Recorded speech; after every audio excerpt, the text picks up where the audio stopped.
The Senate will come to order. The senators will please take their seats. Those persons not entitled to the privilege of the floor will kindly retire to the gallery. The senators and all in attendance will stand and be led in prayer by the Imam Diane Johnson, Dar Anor Islamic Community Center, Manassas. Welcome, Imam Johnson. Thank you for being here.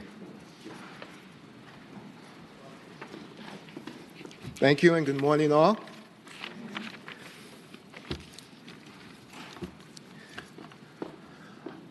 أعوذ بالله من الشيطان الرجيم. We seek the refuge from the accursed one. Bismillahir Rahmanir Rahim. In the name of the Beneficent, the Merciful. Alhamdulillahi Rabbil Alameen. All praises are for God. Ar-Rahmanir Rahim, the Beneficent, the Merciful. Maliki Yawmiddin, Master of the Day of Reckoning. Ihdina Sirat al-Mustaqim, guide us on a straight path.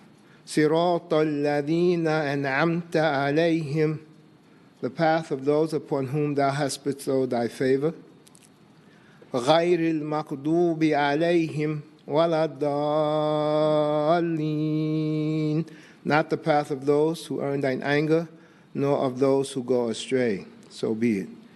Dear God, we gather here today, joining governing leaders of the great Commonwealth of Virginia, many guests, friends, and others. We begin by praising you, Lord God, fashioner and creator of all that is in the heavens, the earth, the universe, and all that it contains. We thank you, God, for your blessings, for your bounties. We thank you, God, for your mercy, for your kindness. We thank you, God, for your guidance and your forgiveness. We thank you, God, for your help and support. We pray, dear God, that you extend your blessings, your bounties, your forgiveness and mercy, your guidance and help, your caring and understanding upon this august body and chamber and all its members and their loved ones and families. We pray that you honor them for their work and their service. We pray, dear God, that you place us and this body on the path of righteousness and justice, on the path of fairness and kindness, on the path of knowledge and understanding. We pray that you guide us and protect us from wrongdoing and injustice. We pray, dear God, that you bestow upon this assembly patience, forbearance, prudence, and wisdom, good deliberations, and solid decision-making. Dear God, we earnestly ask for and seek your forgiveness from our human frailties, our human weaknesses, our human defects.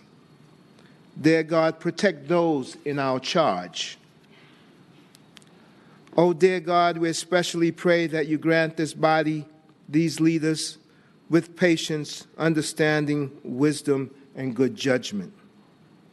We pray that you ease their path and their burdens, their stress, and their anxieties. Finally, dear God, we ask and pray that you have mercy on us all. Help us all. Love us, foster us, grant us love and kindness, caring and understanding amongst each other and between each other. We pray all this in your name, Almighty God. Amen. Thank you.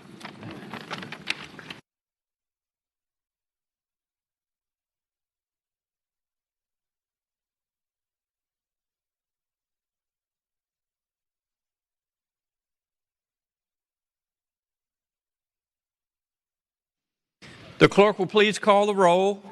All those present will please vote aye. The clerk will close the roll. You have a quorum, Mr. President. Senate Journal for Monday, January 23rd, 2017. The senator from Spotsylvania, Senator Reeves, moves that the reading of the journal be waived. All in favor of the motion will record their votes aye. Those opposed, no. Are the senators ready to vote? Have all the senators voted? Do any senators desire to change their votes? The clerk will close the roll. Ayes 37, noes 2. Ayes 37, noes 2. The reading of the journal is waived. The clerk will please report any communication from the House of Delegates. The senator from James City County, Senator Norman. Mr. President, I respectfully ask that we waive the reading of any communications received from the House of Delegates. Thank you, Senator. The question is, shall the reading of the communication be waived? All in favor of the motion will record their votes aye. Those opposed, no. Are the senators ready to vote? Have all the senators voted? Do any senators desire to change their votes? The clerk will close the roll. Ayes 36, noes 3. Ayes 36, noes 3. The reading of the communication is waived. The clerk will please report any communications from the governor. We do not have any, sir. Thank you, Madam Clerk. The time has come to recognize visitors to the gallery and take up other matters for the morning hour. The senator from Grayson County, Senator Carrico. Thank you, Mr. President. Rise for two introductions. Senator has the floor.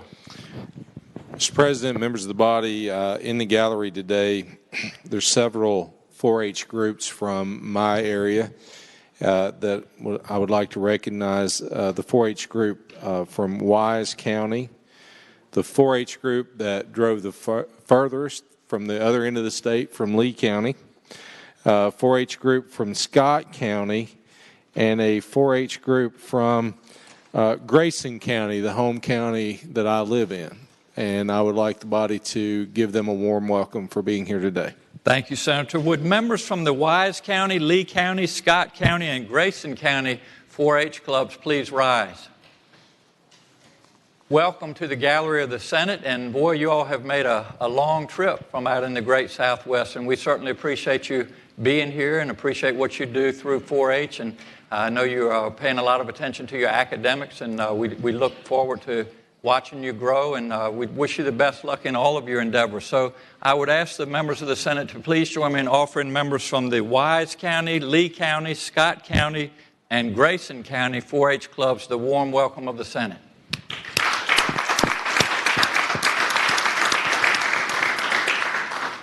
The senator from Grayson, Senator Carrico. Thank you, Mr. President. My second introduction, I'm pleased to welcome members of the Precast Concrete Association of Virginia here today. 45 precast concrete manufacturing establishments can be found throughout the Commonwealth. The Precast Concrete Association has members employed over 600 workers in 10 different manufacturing locations across the state. The members produced an estimated $140 million in total industrial output, $55 million in value added, and $2.8 million to state and local revenue for our state. Today we have in the gallery, I hope they're still here, representing those as Permatile Concrete Products out of Bristol, Nansom Precast, Roanoke Concrete Company, Winchester Building Supply, Smith Midland Corporation, and Concrete Pipe and Precast Corporation. And John Ranero, who is with the Permatile Concrete Company, is here with us, I know, with the group hopefully still in the gallery. The only thing that John has not going from him is he went to school with my seatmate over here on the left, so he has a good acquaintance with him. But I'd like to make sure that the body knows that they're here, and would like to ask the body to give our guest a warm welcome here at the Virginia General Assembly. Well, thank you, Senator. Timing is everything, so I think they have just joined us. Would members of the Precast Concrete Association please rise if you haven't already risen, as we say. So thank you all for being here this afternoon. Thanks for making the trip, and hopefully with some of the new road projects we have going on across the Commonwealth, it's helping to employ more people, and certainly in your line of work as well. So we appreciate you being here today and all the work that you're doing across our Commonwealth. We wish you safe travels. I'd ask the members of the Senate to please join me in offering members from the Precast Concrete Association the warm welcome of the Senate.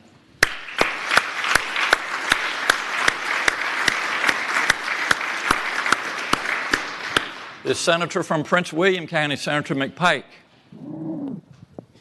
Mr. President, I rise for the purpose of an introduction. Senator has the floor.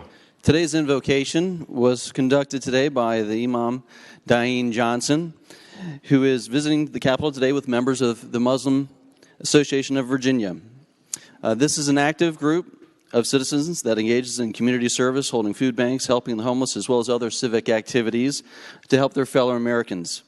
They brought leadership from 4 mosques with them today, including the Adams Center in Sterling, Dar al-Hijra in Falls Church, the McLean Islamic Center in Vienna, and Dar al-Noor in Prince William in my hometown. Dar al-Noor is just a few miles up the road, and fantastic neighbors. I am very grateful that they traveled to the Capitol with us today and look forward to continue to work with them in their partnership with the community.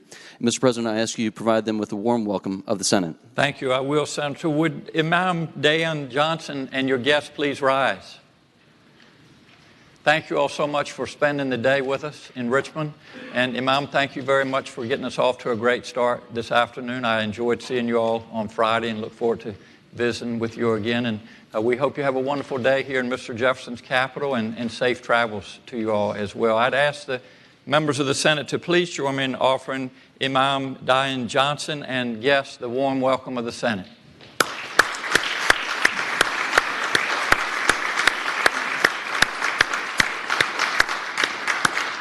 The Senator from Petersburg, Senator Dance. Thank you, Mr. President. I rise for the purpose of an introduction. Senator has the floor. Thank you. Today in the gallery, we have a group of students from Prince George County representing the Prince George County Virginia Cooperative Extension. The students are accompanied by their advisor, Mr. Herman Macklin, and they are here also for the annual 4-H Day at the Capitol.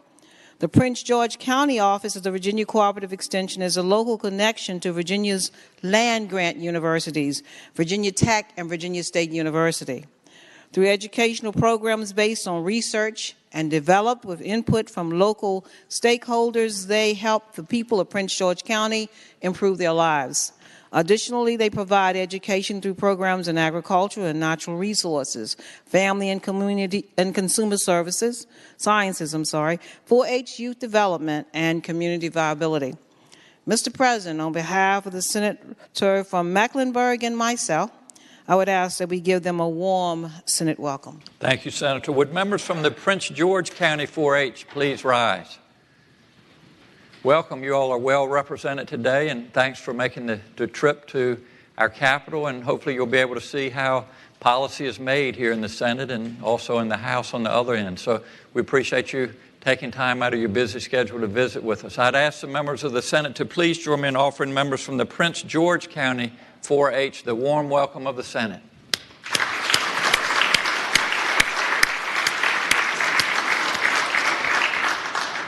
The Senator from Fauquier County, Senator Vogel. Thank you, Mr. President. I rise for purposes of an introduction. Senator has the floor.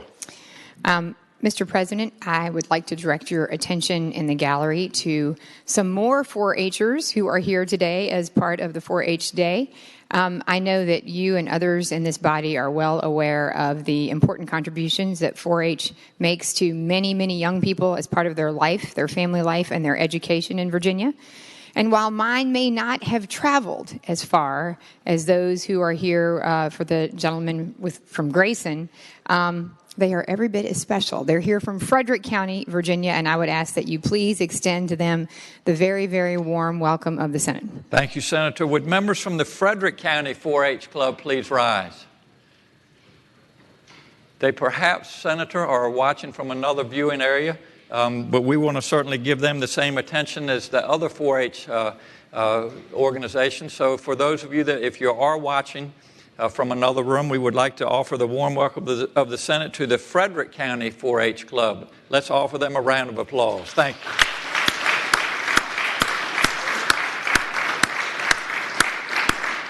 The Senator from Stafford, Senator Stewart. Thank you, Mr. President. Rise for purposes of an introduction. Senator has the floor. Mr. President, I'd like to bring to the attention to the body the presence in the gallery of members from the King George County 4-H Club on behalf of the Senator from Hanover and myself. They are represented here today, Mr. President, by members of the archery team, the Clover Buds, I'm not exactly sure what that is, and the Potomac Elementary 4-H Garden Club. Mr. President, I'd ask that you give them the warm welcome of the Senate. Thank you, Senator Wood. Members from the King George County 4-H, please rise if you're with us this morning. Thank you all. Boy, you all have a great group, and thanks for making the trip to watch Senator Stewart in action. We're going to be some interesting bills today if you can stay around and watch. And one other thing, I see some young folks with us in the audience, and we have a great page program here, the best in the world. So if there are any of you that are 13 and 14 that are interested in the page program, please let us know. Our clerk, Madam Shar, would be very happy to entertain your application. So we welcome you today. I'd ask the members of the Senate to please join me in offering members from the King George County 4-H the warm welcome of the Senate.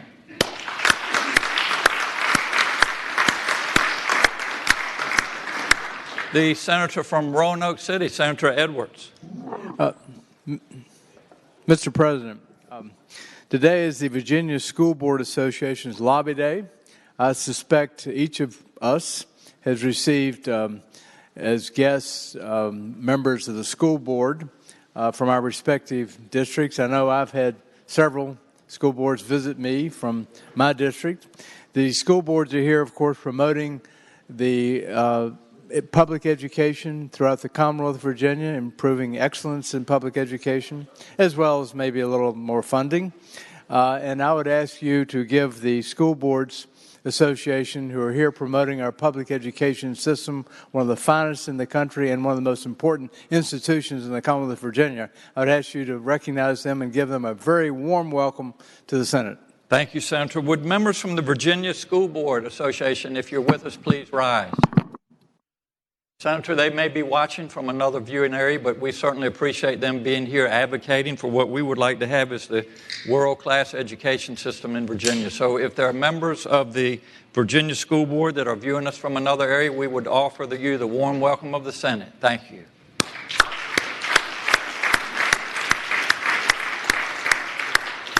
The senator from Henrico, Senator Donovan. Thank you, Mr. President. I rise for the purposes of an introduction. Senator has the floor. I'd like to take a moment to recognize some of our CPA constituents who are visiting with us today. Several members of the Virginia Society of CPAs are meeting with their legislators during their annual assembly event.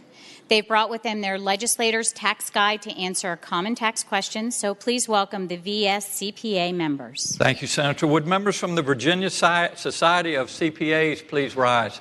Thank you all. I enjoyed being with you this morning and appreciate you making the trip to Richmond and advocating for what's important for our tax code across the Commonwealth. As we said, we need to have a competitive tax code with other states in order to attract business to Virginia. So thank you all for what you do and participate in that. I would ask the members of the Senate to please join me in offering members from the Virginia Society of CPAs the warm welcome of the Senate.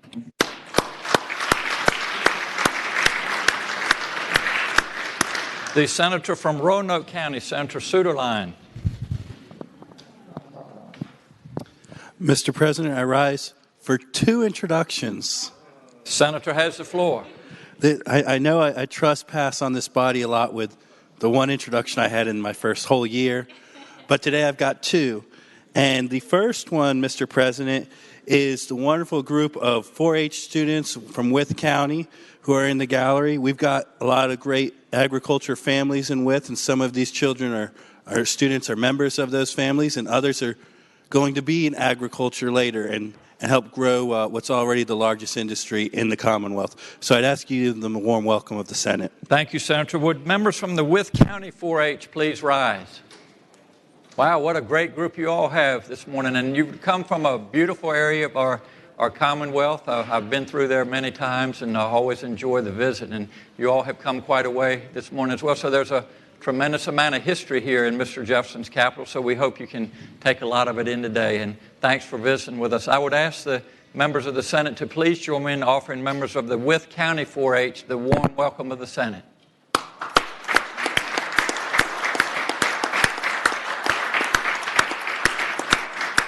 The senator from Roanoke County. Thank you, Mr. President. Yeah, we're very proud to have such a large contingent from Wythe County today. My second introduction are some friends of mine that are visiting the Capitol today.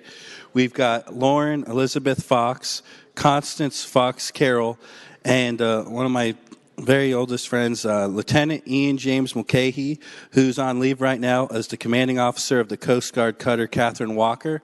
We're going to get to experience some of the Capitol this afternoon, and I hope you'll give them the warm welcome of the Senate. I will. Thank you, Senator. Would Lieutenant Ian James Mulcahy and your guests please rise? Welcome to the gallery, and thanks for your service to this country.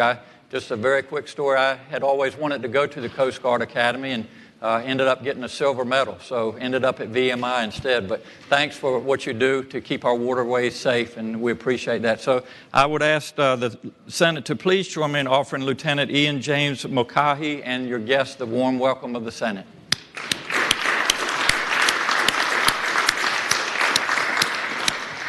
The Senator from Lynchburg, Senator Peake.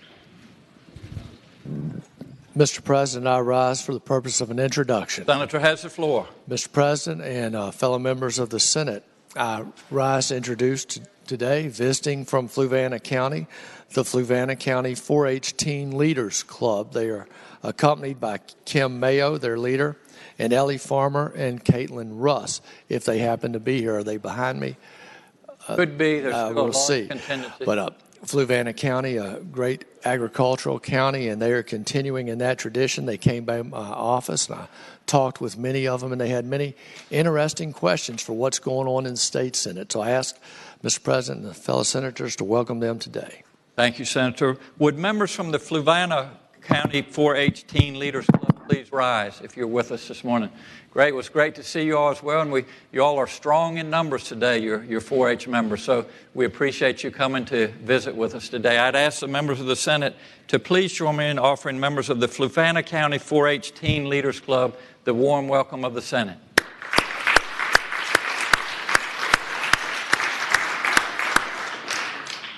The junior senator from Virginia Beach, Senator DeSteffe.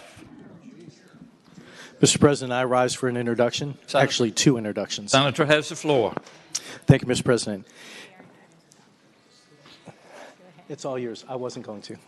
Mr. President, I have two introductions to do, and then I'll defer to my seatmate for the third introduction. Yes, sir. Thank you. So the first one, we have with us a gentleman from my district. His dad is a very, very good friend of mine.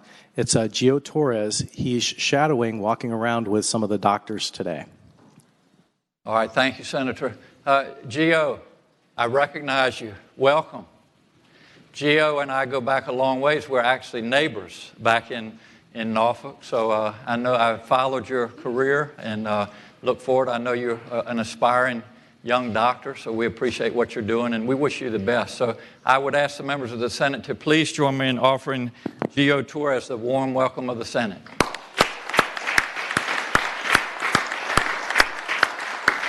The junior senator from Virginia Beach. And, Mr. President, I know for my second introduction that Virginia Beach might not be known for agriculture. You may not think of that when you think of Virginia Beach. However, we do have a very vibrant, growing agricultural district in Virginia Beach. Roughly more than half of our land mass is agriculture. Well, we have our 4-H club, the Virginia Beach 4-H club, with us today as well. If not in the galley today, I'm sure on Capitol grounds watching very closely. Thank you, Senator. Would members from the Virginia Beach 4-H Club please rise if you're with us this afternoon? You actually do have a good representation, Senator. Thank you all for making the trip from Virginia Beach, and that's my backyard as well, so I appreciate you all coming up and representing our area. I'd ask the members of the Senate to please join me in offering members from the Virginia Beach 4-H Club the warm welcome of the Senate.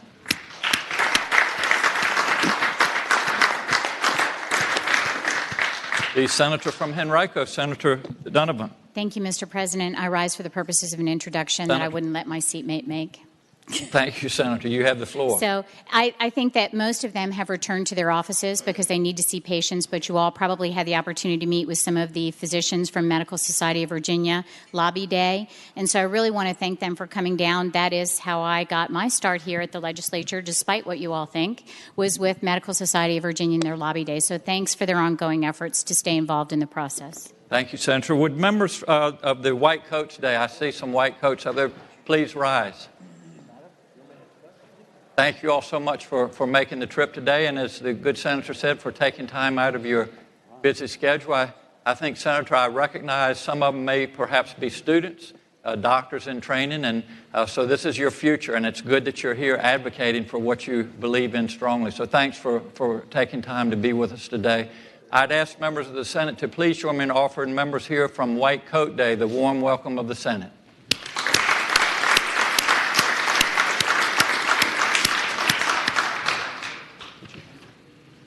Senator from Spotsylvania, Senator Reeves. Thank you, Mr. President. Rise for introduction. Senator has the floor. As been noted earlier, the various 4-H groups that are around, but I'd like to recognize what I think is one of the finest 4-H groups, and that's out of my own district in Orange County. I had the opportunity to meet with these students today and talk about agriculture and some of the bills and what it means to them and their families. And, Mr. President, I would just ask that you give the Orange County 4-H the warm welcome of the Senate. Thank you, Senator. Would members from the Orange County 4-H Club please rise? Thank you all for being here. We saved the best for last, right? All right. So thanks for visiting with us today. And again, I hope you all are able to take in a lot of the history here in Mr. Jefferson's capital, and we wish you safe travels on your return. I'd ask the members of the Senate to please join me in offering members from the Orange County 4-H Club the warm welcome of the Senate.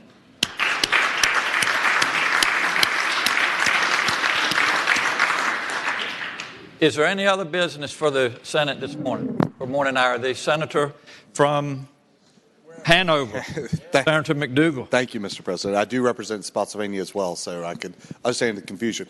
Mr. President, yesterday we talked about today being the day we were going to allow for motions, regardless of what side you are from, for unanimous consent to introduce bills. And Mr. President, is my understanding that it is totally ecumenical. There's one on each side. So with that, Mr. President, I would move that the rules be suspended and unanimous consent be granted for Senator Carrick, for the senator from Grayson, and the senator from Virginia Beach, and the city of Fairfax.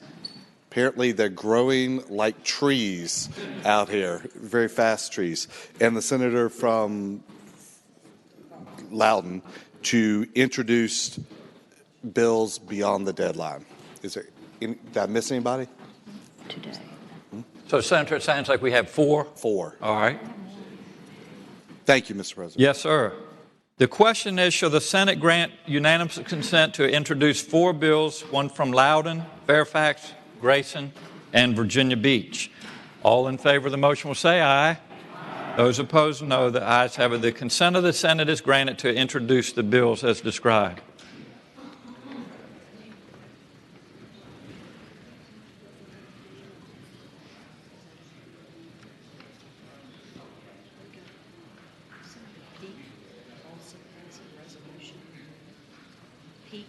To introduce. Does that have to go through the...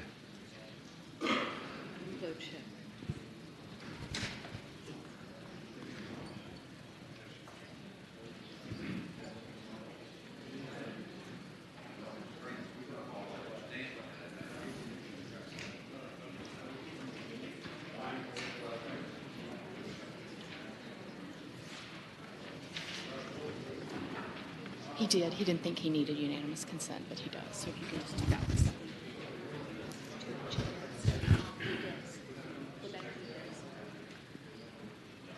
The senator from Lynchburg, Senator Peake.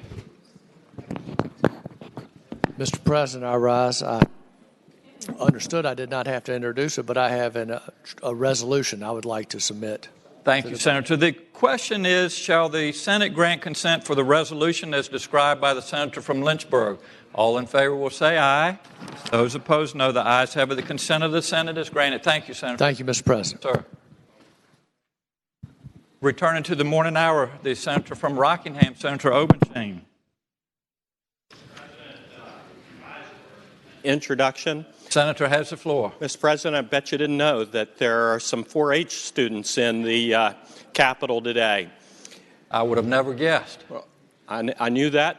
So, Mr. President, I want to draw your attention and the attention of the members to a outstanding group from the #1 ag county in Virginia in every respect, Rockingham County.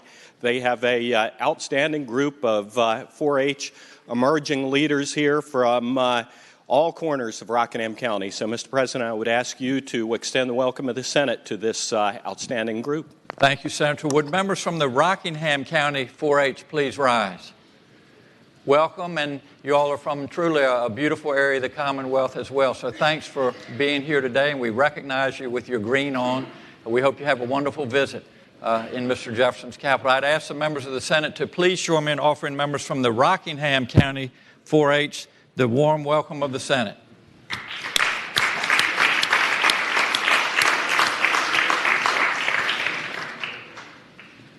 The Senator from Franklin County, Senator Stanley. Thank you, Mr. President. I rise for the purposes of an introduction, sir. Senator has the floor. Thank you, Mr. President. Members of the body and those in the gallery, I'm very proud to announce that in our gallery today we have some real great leadership that hails from Patrick County, one of the most beautiful places in the 20th Senate District. If you haven't been there yet, Mr. President, I beg you, and I know because you may be doing some things where you're traveling a lot after we get out of session, I know that you will visit one of the best counties that we have in the whole state of Virginia.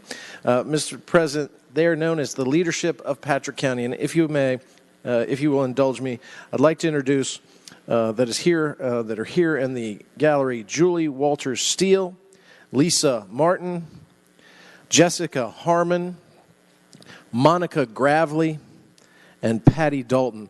We're so proud to have them here. We're very proud of their leadership that they show in our community, and we're very excited about spending the day in the Capitol with them. So if you would, Mr. President, I'd appreciate if you'd extend to them the warm welcome of the Senate. Thank you, Senator. Members of the leadership of Patrick County, Julie, Lisa, Jessica, Monica, and Patty, if you're with us, would you please rise? Welcome here, and we appreciate you spending time with us this afternoon, and hopefully we'll be able to watch some laws being made in the great Commonwealth. I'd ask the members of the Senate to please join me in offering members from the leadership of Patrick County the warm welcome of the Senate.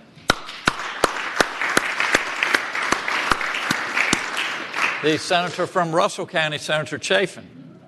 Thank you, Mr. President. I rise for an introduction. Senator has the floor. We have in the gallery today, I rise for two introductions. Yes, sir. You have the floor. We have in the gallery today a group of 4-Hers from Dickinson County, Virginia, who have traveled a long way to be here today at the Capitol. And they visited with me earlier, and they are a very bright, engaging group of young individuals. They're accompanied by Leanna Stanley, Michelle Hayes, Donna Cox, and Ayun Ishiguro, an exchange student from Japan. That's I hope great. that the Senate will give them the very warm welcome of the Senate. Thank you, Senator. Would members from the Dickinson County 4-H please rise? Welcome, and welcome to you from Japan. We appreciate you visiting our country and our Commonwealth and coming to see how we make laws in Virginia. So to all the 4-H members, thank you all for being with us today. I would ask the members of the Senate to please join me in offering members from the Dickinson County 4-H and also our visitor from Japan the warm welcome of the Senate.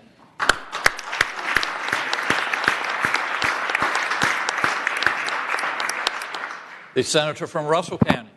Thank you, Mr. President. We also have today a group who came from an adjacent county, Buchanan County 4-H group, and they have traveled every bit as far to be here as the group from Dickinson County.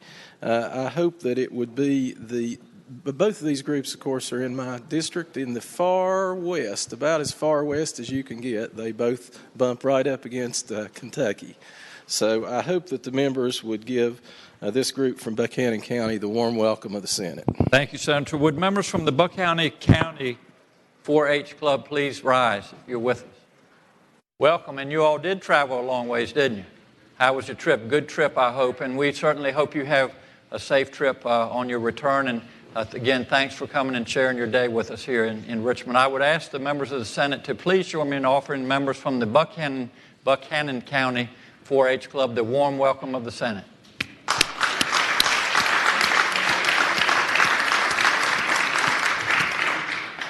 The senior senator from Bath County, Senator Deeds. Thank you, Mr. Chair. I rise for an introduction. Senator has the floor. Mr. President, I'm delighted to advise the body that we have a 4-H group from Albemarle County here. I'd appreciate it if you'd give him the warm greetings to the Senate. Thank you, Senator. Would members from the Albemarle County 4-H Club please rise? And thank you all as well for joining us today. And appreciate you all coming and visiting us. And again, hope you all have a wonderful day in our capital. I'd ask the members of the Senate to please join me in offering the members from Albemarle County 4-H Club the warm welcome of the Senate.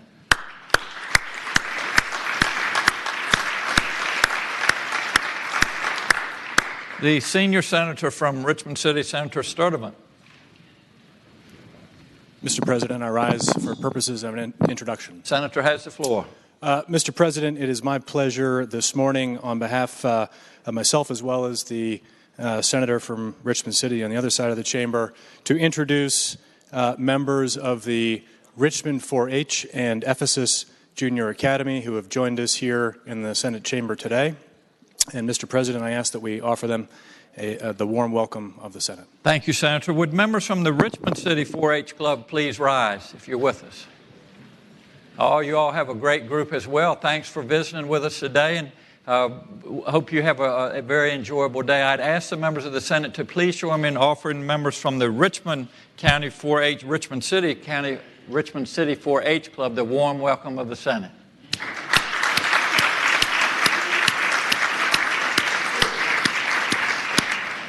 The senior senator from Fairfax County, Senator Sasslaw. Mr. President, I was just wondering if you could inquire in the gallery if there were any 4-H members from Arlington, Alexandria, or Fairfax. The answer, Senator, is no.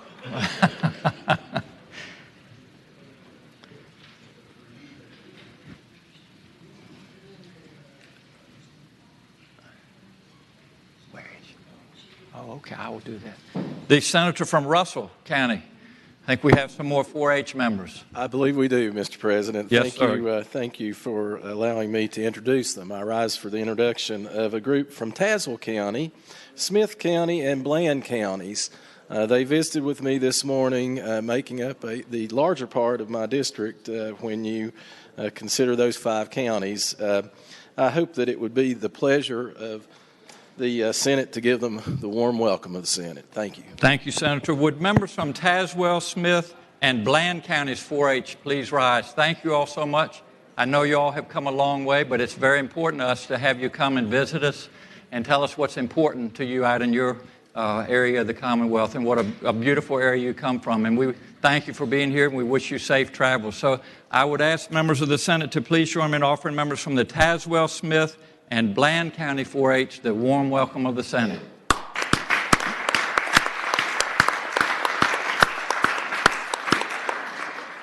We have a special guest with us in the gallery that I want to recognize, our First Lady. And I just wanted to make a couple quick comments, and we do have a lot of children with us in the Capitol today, but to our First Lady, Dorothy McCullough, thank you so much for your leadership and what you have done for education, and especially what you have done for our children that have not had meals before they go to school each morning. So we appreciate that, and we want all of our children to get off to a healthy start in the morning. So thank you for all of your work. Thank you for being with us today, and thank you for accompanying my wife, Pam. Would Pam and Dorothy please rise? Thank you all so much. Let's give them the warm welcome of the Senate.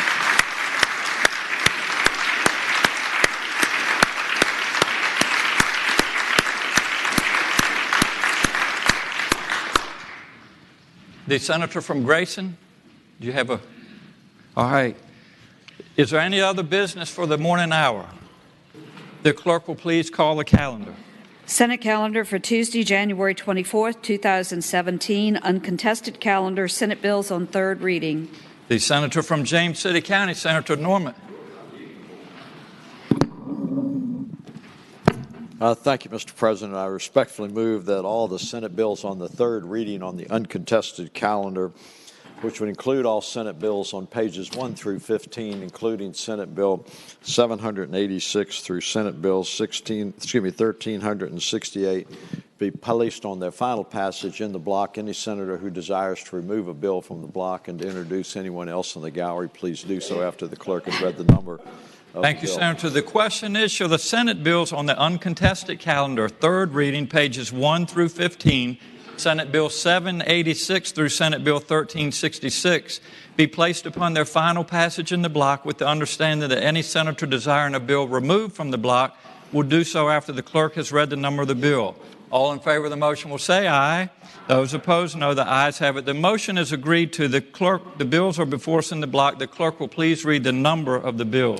Senate Bill 786, Senate Bill 804, Senate Bill 843, Senate Bill 864, Senate Bill 912, Senate Bill 919, Senate Bill 926, Senate Bill 936, Senate Bill 960. Mr. President. The senator from Franklin County, Senator Stanley. Thank you, Mr. President. If you would please pull out Senate Bill 960 from the block, I'd appreciate it. Without objection, Senate Bill 960 will come out of the block.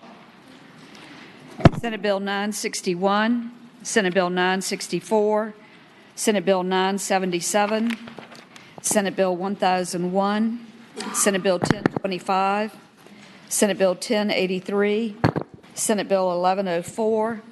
Mr. President? Yes, the senator from Roanoke County. Can SB 919 come out of the block?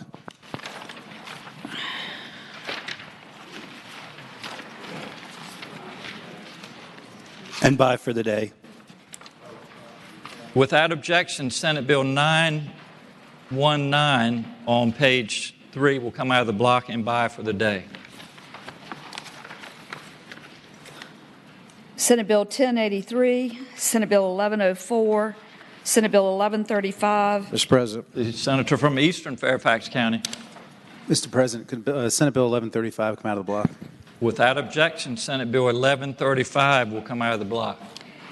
Senate Bill 1225, Senate Bill 1254, Senate Bill 1304, Senate Bill 855, Senate Bill 894, Senate Bill 1041, Senate Bill 1046, Senate Bill 1069, Senate Bill 1085, Senate Bill 1101, Senate Bill 1169, Senate Bill 1178, Senate Bill 1180, Senate Bill 1211, Senate Bill 1221, Senate Bill 1230, Senate Bill 1242, Senate Bill 1250, Senate Bill 1276, Senate Bill 1323, Senate Bill 1366.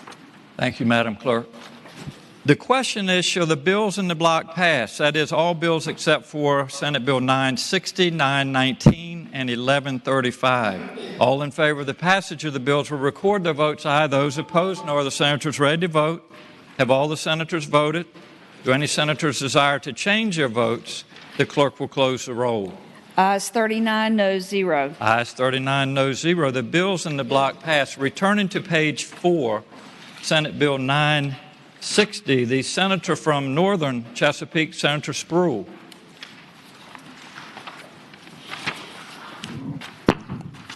Mr. President, 960 is a bill that would allow the register the option to count the absentee ballot as they come in. Right now, they come in and they put it in a container. But concealed ballots that are coming in now, they can count those. So because of the backup during the election day, when these ballots come in, they were saying since they're in, so they allowed them to do the same thing, open them up and count those now and push them through the machine. This would give them the option to do that if they choose to. Thank you, Senator. If you could make a motion that the bill pass. I move that the bill pass. Thank you, Senator. Mr. President.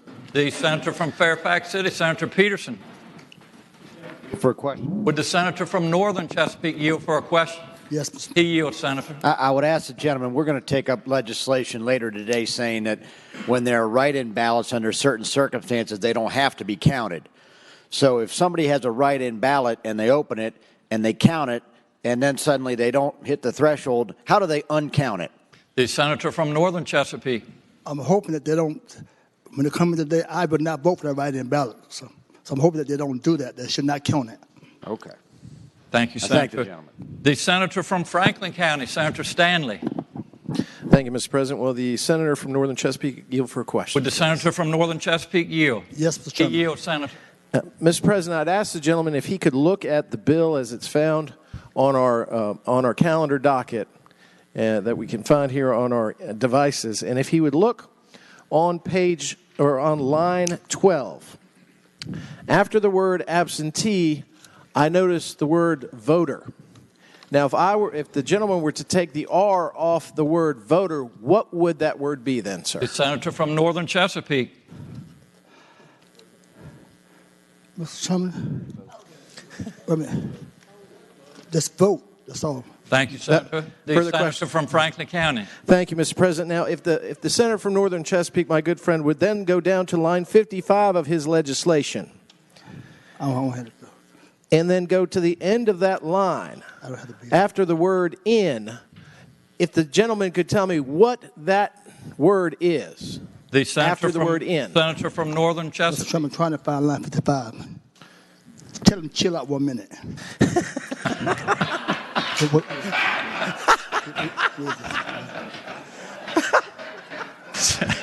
Senator, I stay chilled out. So. Mr. President, can you let the gentleman know that I am chill? Okay. It says here 55 at the end that no event should ever any list function under section 14.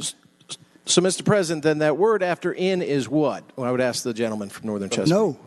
So, Mr. President. The senator from Franklin. I would ask the gentleman from Chesapeake then if we took those two words together, the first one that I asked him, with that second word, what would that be together? Senator from Northern Chesapeake. In no. It would be vote no, wouldn't it? That's right. Thank you, Senator. Thank you, Mr. President. You're welcome. Thank you. The senator from Fauquier, Senator Vogel. Thank you, Mr. President. Speaking to the measure. The senator has the floor. Mr. President, we heard this bill in Privileges and Elections Committee, and the underlying bill, just to clarify, allows you to open it as the absentee ballots come in. And to clarify a point that was made previously, the question was asked regarding a bill that will be heard in a few moments, and that was how will you uncount that vote should the bill pass that will be heard in a few moments that would not allow for the votes to be counted. And I want to make a very important point, that subsequent bill does not, in fact, not count any votes. That is really, really important. So please understand that as you consider this bill, that there is no such bill that will actually not count any votes. Thank you, Mr. President. Thank you, Senator. The senator from James City County, Senator Norman.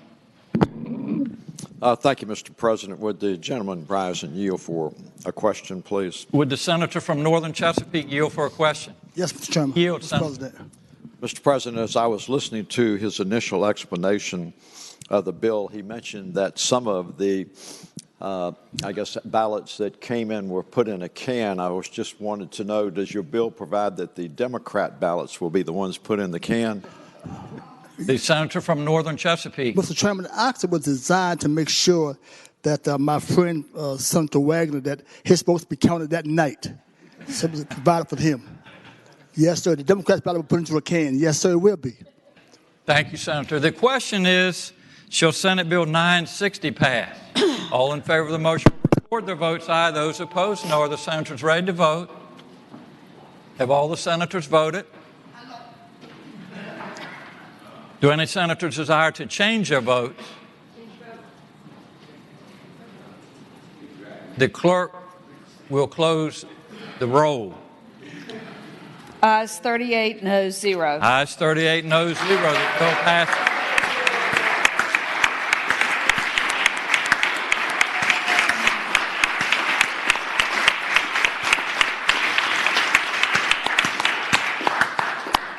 So for those of you that are watching from the gallery, this was the senator from Northern Chesapeake's first bill on the floor of the Senate. So he met just a little bit of a resistance, but at the end of the day, it passed. So, returning to page 7, Senate Bill 1135, the senator from Williamsburg, Senator Mason. Mr. President, I move the bill pass. Speaking to the motion. Senator has the floor. we hope for the same outcome on this bill, Mr. President. This is a riveting piece of legislation from James City County, actually addressing a concern from one of the members of the clerk's office, who is my constituent, who's had a unseemly car parked in their neighborhood for several months. And James City County, coincidentally, spoke to us in their legislative forum asking us to give them the ability to deal with inoperable vehicles if it either has an expired license plate or inspection sticker. Currently it needs to be both. Thank you, Senator. The senator from Russell County, Senator Chafin. Would the senator yield? He yields, Senator. Yes, sir, Mr. President. Would the senator from Williamsburg consider it a defense to the locality to any penalty that they might want to levy if the individual who owned the inoperable vehicle had the vehicle appraised and considered it as valuable landscaping and yard art? The senator from Williamsburg, Senator Mason. Mr. President, I say to the gentleman that likely happens more in his neck of the woods than ours. But I also got coached up a little bit by some folks from the Virginia Municipal League who suggested that you could have a 2016 Jaguar, and if you took the steering wheel off of it, it would be an inoperable vehicle. So it could be as pretty as you please and still qualify under the bill. Thank you, Senator. The senator could yield for a further question. Would the senator yield for an additional question? He yields, Senator. Now, if that Jaguar had its steering wheel removed and then was sold by the locality, who would share in the profits of the sale of that inoperable vehicle? Senator from Williamsburg. Mr. President, if it had an expired license plate and an expired inspection sticker, I think the county would be the beneficiary. Thank you, Senator. I thank the gentleman. Yes, sir, Senator. The senator from Alexandria, Senator Eben. Thank you, Mr. President. Will the senator from Williamsburg yield for a question? Would the senator yield? Yes, sir, Mr. He President. yields, Senator. I would ask the gentleman first, does he have an inoperable vehicle? The senator from Williamsburg. I would tell you that Mrs. Mason deems that I may have one, but no, sir, I don't think so. The senator from Alexandria. I would further, if the gentleman would yield for another question. He yields, Senator. I would further ask the gentleman, what's the median household income of James City County? The senator from Williamsburg. Senator from Williamsburg, I'm a little unclear and may yield to the gentleman from James City to suggest that it's probably around $65,300 per home. Thank you, Senator. The senator from Alexandria. Yield for one more question. He yields, Senator. I question the gentleman on how well he knows his district. If the median income was $70,487 in 2007, how many people there can afford Jaguars? The senator from Williamsburg. Tough couple of years, and there are quite a few Jaguars, but the older models seem to be more popular than the newer ones. Thank you, Senator. Anecdotally, of course, sir. Thank you, Senator. The senior senator from Fairfax County, Senator Saslaw. Yeah, Mr. President, I'd just like the record to show that with respect to those remarks about the Jaguar car, I resemble those remarks. Thank you, Senator. President. Senator from Eastern Fairfax County, Senator Sorville. The senator from Williamsburg yield for a question. The senator yields. Yes, sir. You know, I know a lot of folks in this body are real concerned about property rights. And, you know, I was reading this bill here, and it seems to say that it doesn't only apply to inoperable motor vehicles, but also operable motor vehicles. And I was just wondering if it was your intention to empower the James City County Board of Supervisors to require the gentleman from James City County to put his car in a garage. The senator from Williamsburg. Mr. President, I say to the gentleman, as long as he has a valid license plate and inspection sticker, he should be good to go. Thank you, Senator. Will the gentleman yield for another question? Would the gentleman yield? Yes, sir. He yields, Senator. You know, another thing I was looking at was that in the code, you know, motor vehicle is basically defined in 46.200 as basically any vehicle that's designed for self-propulsion that's capable of being operated on a highway. And I was also wondering whether it was the gentleman's intention to be able to require or empower the James City County Board of Supervisors to require the gentleman from James City County to keep his riding lawnmower in his shed. Senator from Williamsburg. Mr. President, I don't think that requires a valid inspection sticker or license plate, so I think his lawnmower is going to be just fine. Thank you, Senator. Well, gentlemen, yield for one more or two more questions. Many as he please, Mr. President. He yields, Senator. I just also noticed that this list of counties we're adding to is has Arlington, the city of Alexandria on it, and Fairfax County. I was just wondering whether he was trying to Fairfax James City County. Mr. President, not at all. But I have noted a lot of deference to Northern Virginia and several in this body, and so we're just trying to come along and be one of the 23 others. The senator from Eastern Fairfax County. I was just asking to yield for one further question, Mr. President. He yields, Senator. Mr. President, the last thing I would ask him is I was looking at line 43 of the bill here, and it talks about how if a county has to levy a charge against somebody for removing their inoperable vehicles, they won't remove it, that cost may be collected by the locality as taxes are collected. And I was just wondering whether this was a Trojan tax increase on the good taxpayers of James City County. Senator from Williamsburg. Mr. President, I tell the learned counsel that that's current law. Thank you, Senator. I thank the gentleman. Thank you, Senator. The question is, shall Senate Bill 1135 pass? All in favor of the motion will record their votes aye. Those opposed, no. Are the senators ready to vote? Have all the senators voted? Do any senators desire to change their votes?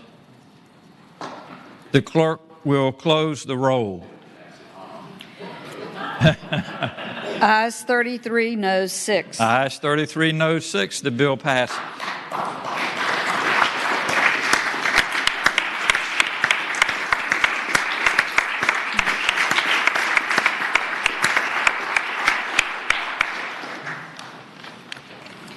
Regular calendar, Senate bills on third reading.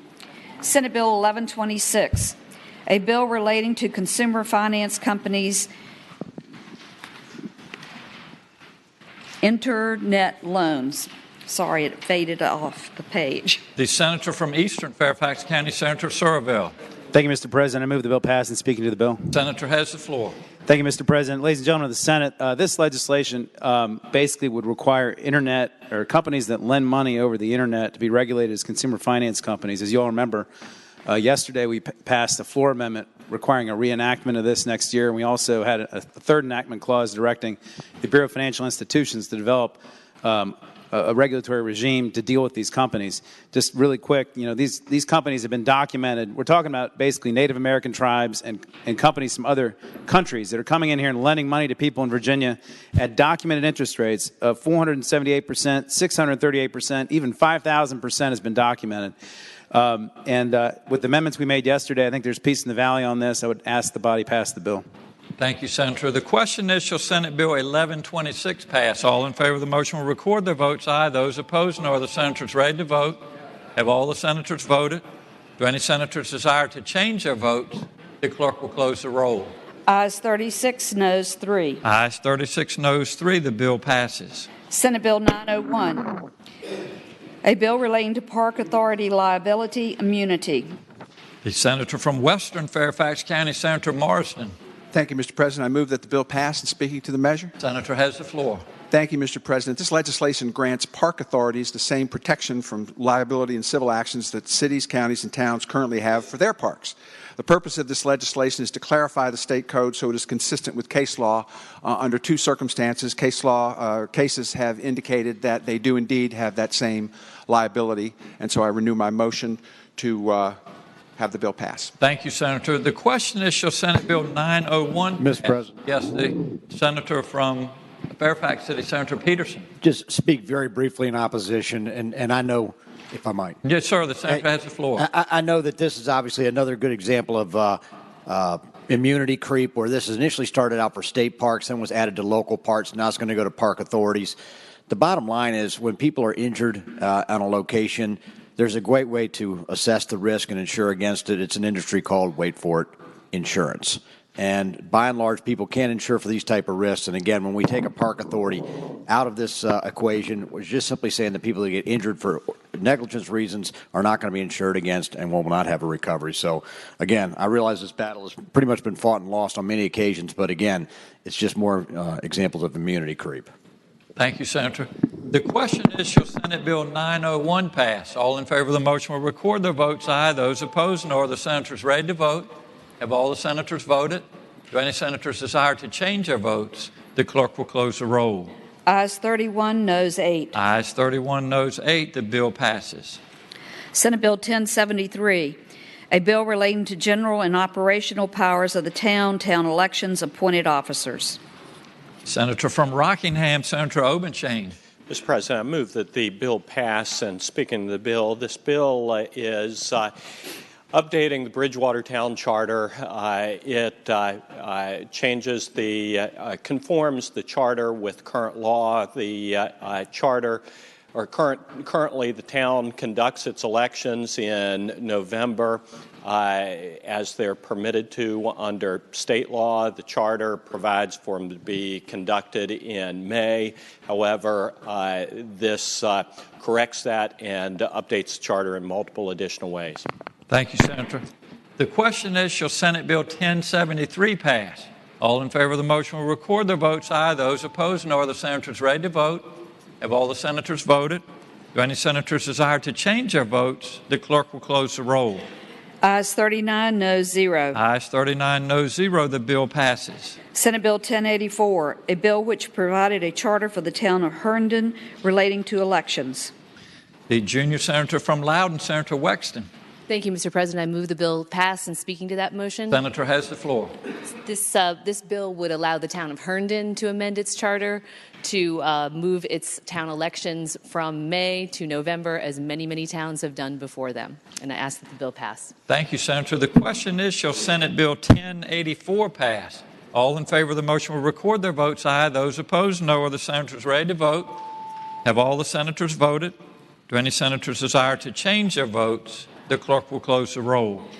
Ayes 36, noes 2. Ayes 36, noes 2. The bill passes. Senate Bill 1134, a bill which provided a charter for the city of Williamsburg relating to the Redevelopment and Housing Authority.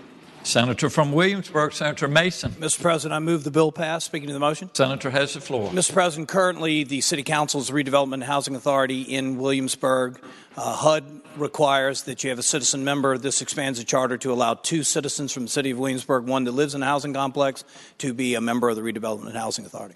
Thank you, Senator. The question is, shall Senate Bill 1134 pass?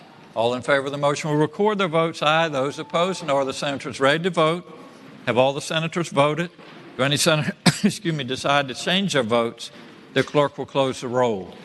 Ayes 39, noes 0. Ayes 39, noes 0. The bill passes.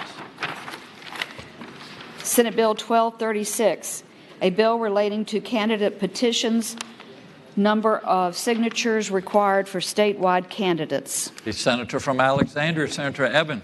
Thank you, Mr. President. I move the bill pass. And speaking to that motion, Senator has the floor.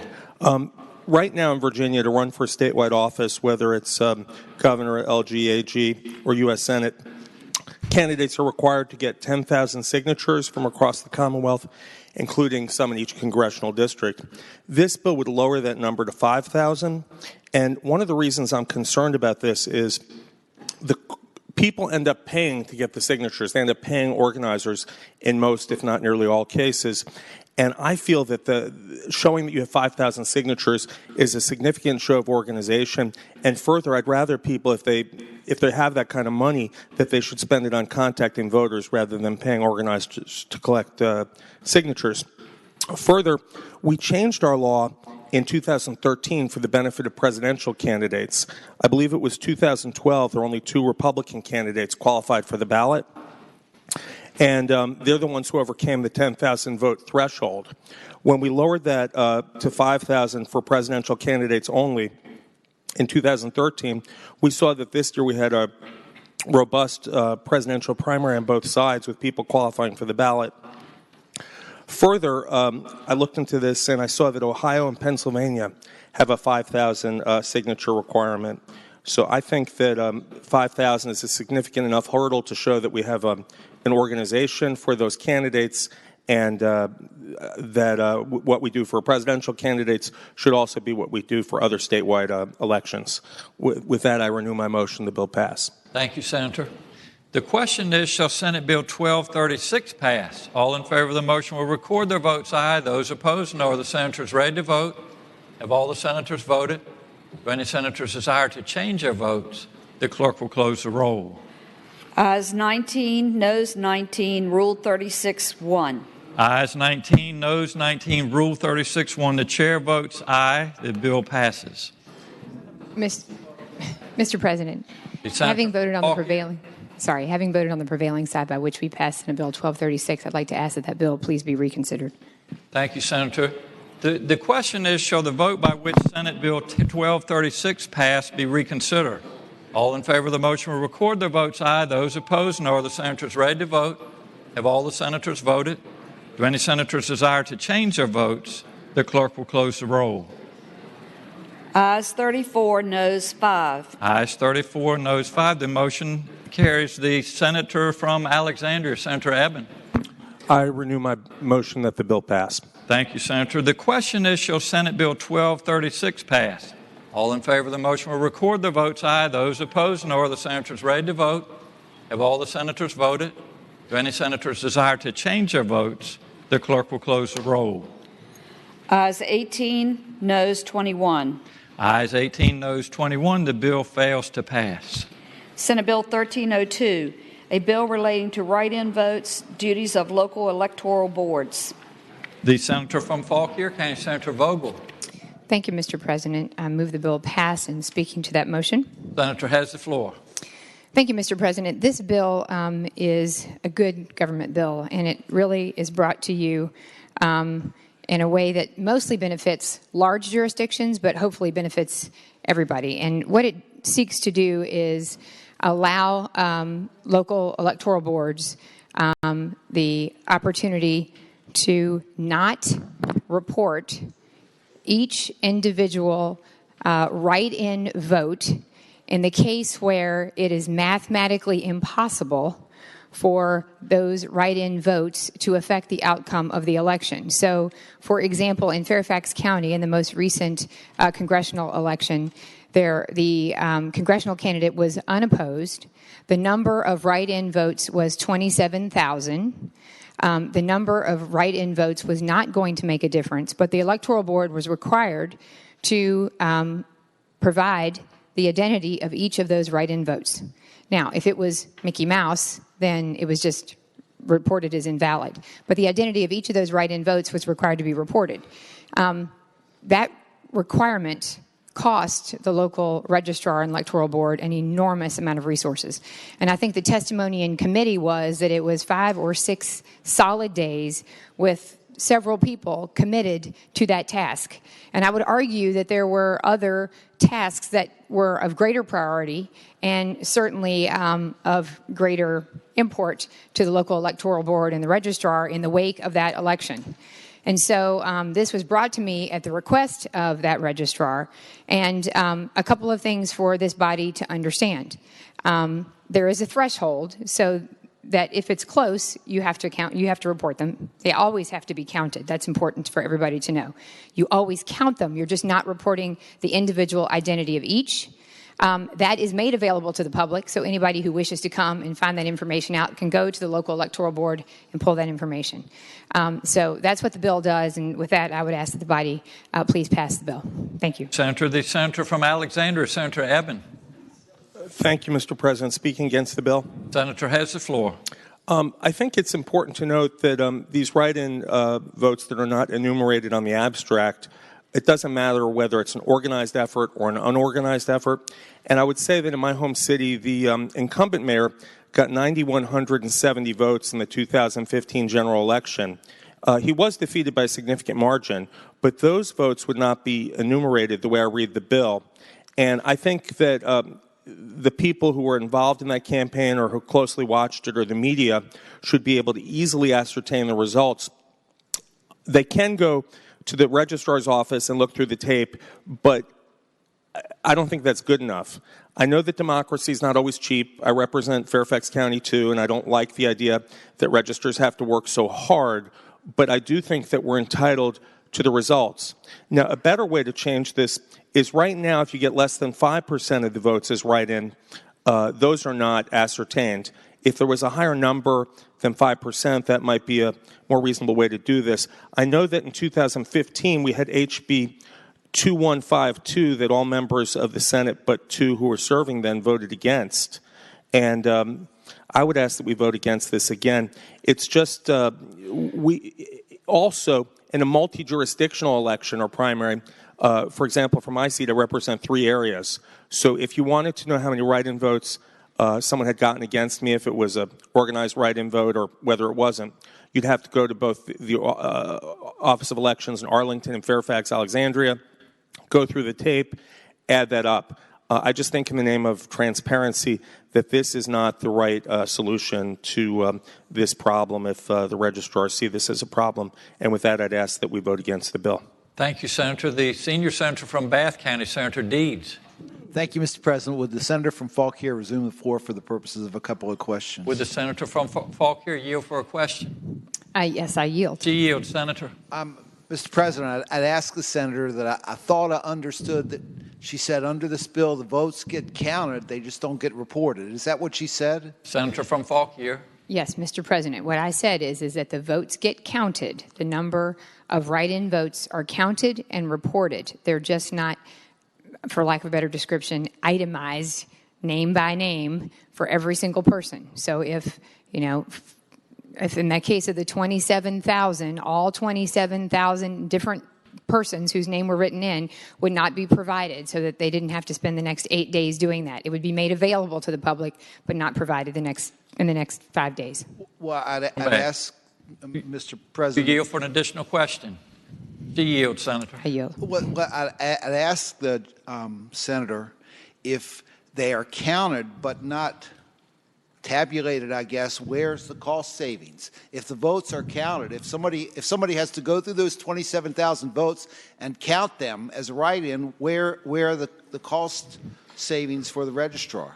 The senator from Fauquier. Mr. President, in that case, the congressional candidate was unopposed. It was known that he was the winner.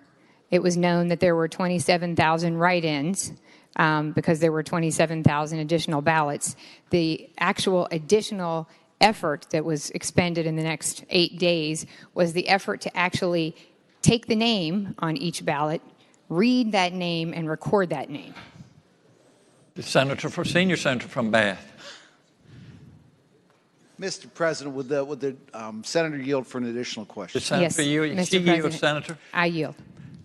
If the election process is part of the governmental process and there has to be some level of disclosure, public disclosure of what's there, I'd ask the gentlelady, if at the end of the day the 27,000 votes are the ballots themselves available for people to examine and figure out who got those votes, or is just the fact that 27,000 votes or voted for an absentee candidate, is that what is available for some sort of report? Senator from Fauquier.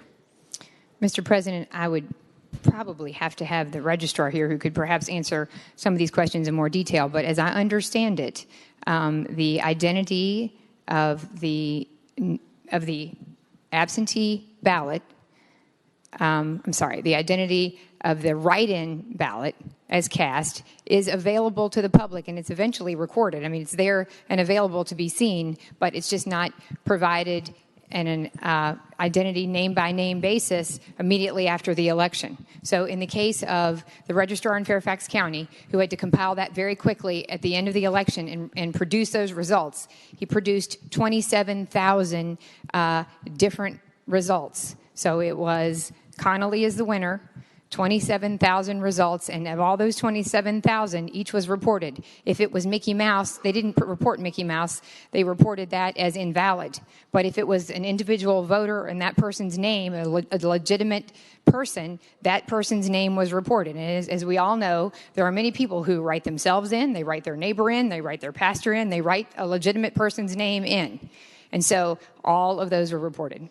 And so, Mr. President, as I understand it, that would have been made available later, but not immediately at the end of the election as part of the election result. And so, Mr.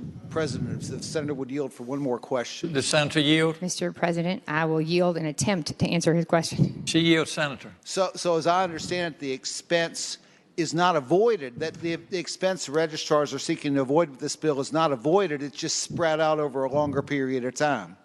Senator, is that correct? Senator from Fauquier. Mr. President, as I understand it, that the information is made available as I believe he testified in committee, and there may be somebody else here who can speak to this. He he testified that tapes are made available. The information is available for someone in the public or for the media who wishes to come and review that information. That was what was relayed to us. Thank you, Senator. Thank you. The senator from Roanoke City, Senator Edwards. Will the senator from Fauquier yield for a question? Senator from Fauquier, yield. Yes, Mr. President, I yield. In the hypothetical that incumbent candidate gets 55% of the vote, strike that. Incumbent candidate gets 45% of the vote, and there are three write-in candidates: an alt-right candidate, a libertarian candidate, and a Green Party candidate. They get the total of 55% of the vote altogether, the incumbent getting 45% of the vote. But you don't know how many the alt-right party candidate got or the Green Party candidate got or the Libertarian candidate got unless you count each one individually. In that case, would the registrars have to count the alt-right candidates' votes, the Green Party candidates' vote, and the Libertarian candidates' vote separately?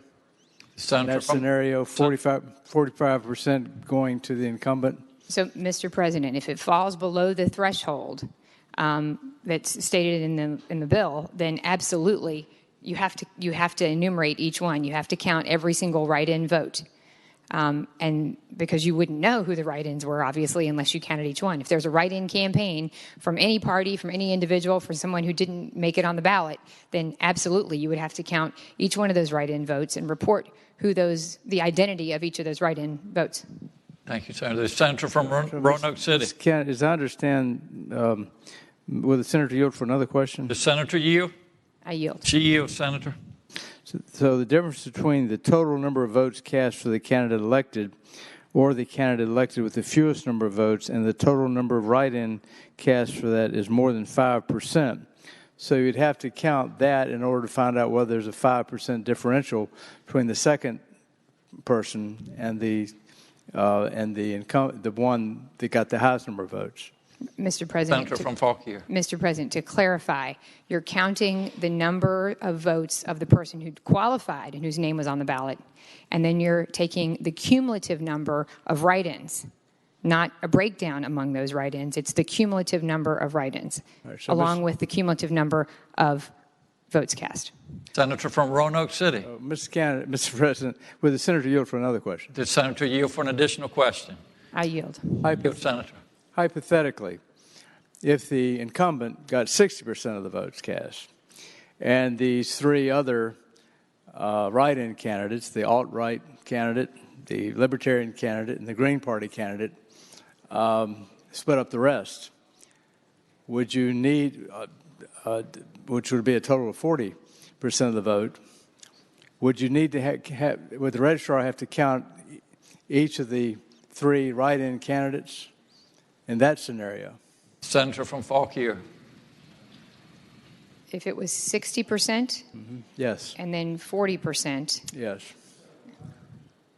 then the answer is, if it was mathematically impossible, then the answer is no. You would report the total number of write-in ballots cast.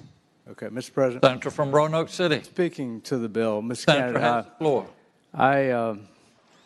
I believe this is not a good idea for democracy. In the scenario I just gave, one incumbent, he gets 6%, or she gets 6%. And then you have three hotly contested write-ins. The public would like to know how well they did among each other and in terms of the overall number of votes cast. And I would hope that the registrars in that situation would be required to report the alt-right candidate, the Green Party candidate, the Libertarian candidate, or the Vegetarian, whatever they were, whatever they happen to be. The public has an interest in knowing this. The public has an interest in knowing how the write-in candidates did. And so for that reason, I would urge the body to vote against this bill. Thank you, Senator. The senator from Southern Fairfax County, Senator Barker. Thank you, Mr. President. Would the senator from Fauquier rise for a question? Would the senator yield for a question? With some trepidation, Mr. President, I yield for a question. She yields, Senator. Mr. President, I ask whether my understanding is correct that if the 5% threshold is not crossed, that the total number of write-in votes are reported, but there is never a counting of the write-in votes that is reported or is available as to who got how many. Is that correct? That is, Mr. President, my understanding is that is absolutely correct. They report the total number of write-ins cast. So in the case of the Fairfax election most recently, you would have the candidate that was on the ballot who won. That was the only candidate that made it on the ballot. Then there were 27,000 write-in ballots cast. That number would be reported, 27,000. However, those would be made available.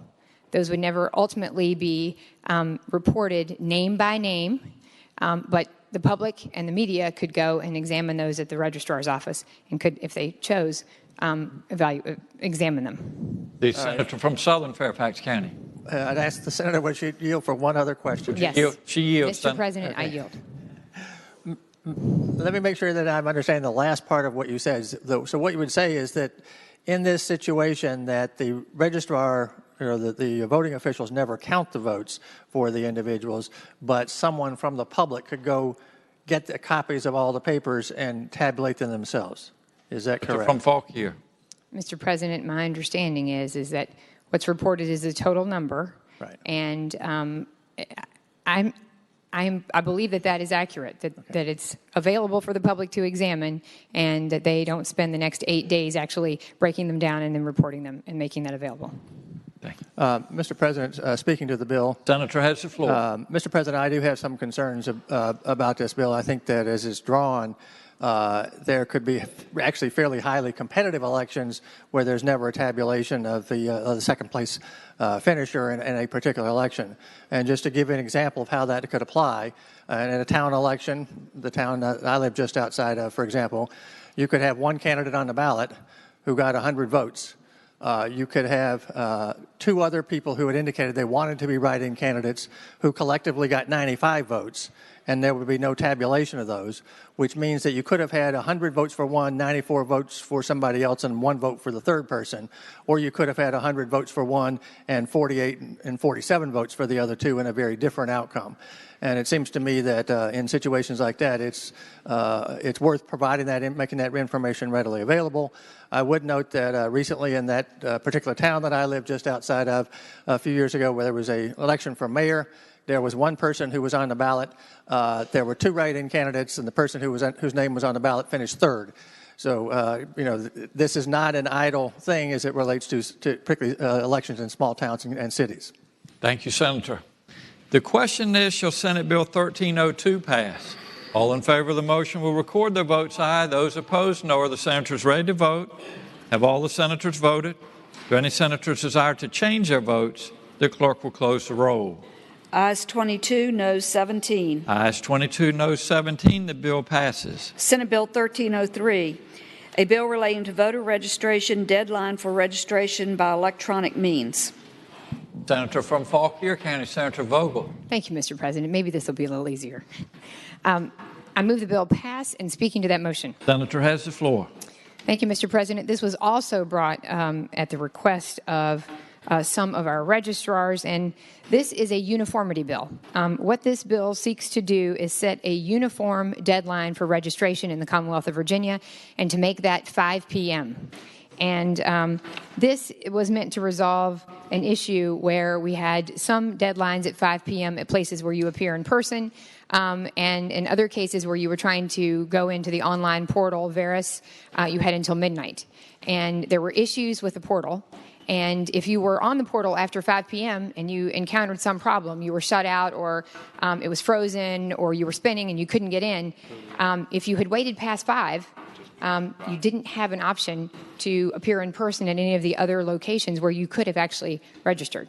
So among the registrars who had this discussion, they believe that it was fairer to make it uniform, to set expectations that if you wish to register, you better be there before 5 p.m., whether it's online, whether it's at any of the other locations where you could register. So without belaboring that point, I move that the bill pass. Thank you, Senator. The question is, shall Senate Bill 1303 pass? All in favor of the motion will record their votes aye. Those opposed, no. Are the senators ready to vote? Have all the senators voted? Do any senators desire to change their votes? The clerk will close the roll. Ayes 32, noes 7. Ayes 32, noes 7. The bill passes. Senate Bill 865, a bill relating to prohibition against furnishing furnishing dirk, switchblade knife, or Bowie knife to minor exemptions. Senator from Stafford, Senator Stewart. Thank you, Mr. President. After yesterday, I'm tempted to ask for this to go by for the day, but I'm not gonna. Mr. President, currently in Virginia, it is unlawful to give a minor a Bowie knife, a switchblade knife, or a dirk. And I must tell you that I didn't know what a dirk was, so I Googled it, and it's a dirk or a dagger. It's a Scottish Highlander's knife. Anyway, I thought y'all would want to know that. So, but there's an exception. We're seeking an exception in Virginia, as you have for handguns, for a family member to be able to give a family member who's also a minor one of these knives. Now, the best example I can give you, in Virginia, a minor can use a shotgun to hunt and shoot a deer or a squirrel or a rabbit or something like that, but you couldn't give them one of these knives to skin it with. I know that not a lot of people participate in that sort of activity in this chamber, but some of us have and do, and this mirrors the exception for a knife, certain types of knives that we already have in Virginia for a handgun. I'd ask that the bill pass. Thank you, Senator. The senior senator from Bass, Senator Deeds. Thank you, Mr. President. I rise to speak to the bill. Senator has the floor. Yeah, I hope that people look at this bill a little closer. It's a short bill. This code section, which has been part of the law for a long time, it's the exemption that's sought is actually a little bit broader than that described. It's not just for family members. It's for the purpose of engaging in a sport or after family members, or for the purpose of engaging in a sporting event or activity. So you have an excuse to give one of these knives to any person. Now, I would also suggest that as someone who has skinned a few animals, I've skinned a few rabbits, I've skinned deer, I've skinned quite a few mammals, but I've never needed a 9.5-inch blade to do it. A Bowie knife is a 9.5-inch blade. A dirk is a long, thrusting dagger. Those knives are not appropriate for cleaning animals or any sporting event that I can think of. A spring knife, such as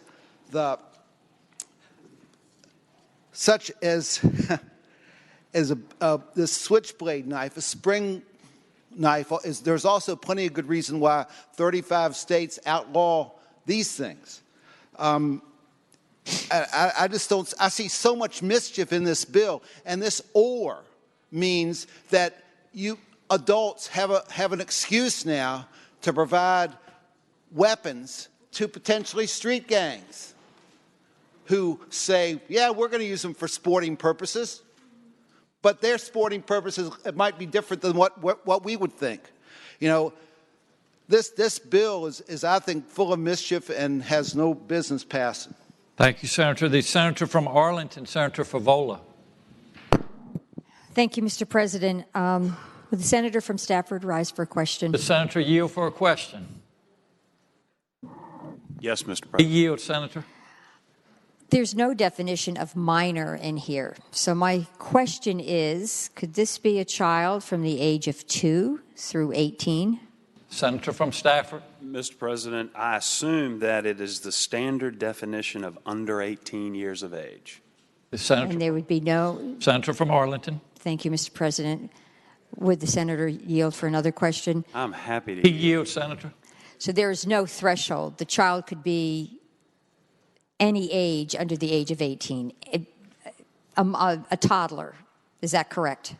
Senator from Stafford. Mr. President, again, I read this bill with the typical definition of a minor, which is under the age of 18 years old. That's the way the bill reads. All right. Senator from Arlington. I thank you.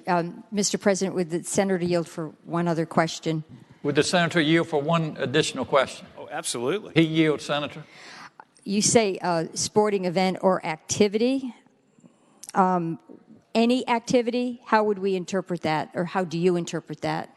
The senator from Stafford. Mr. President, I didn't provide a laundry list of activities, but there are certain things that groups could do that a father may want to give his son or his daughter a particular knife to participate in some sporting activity.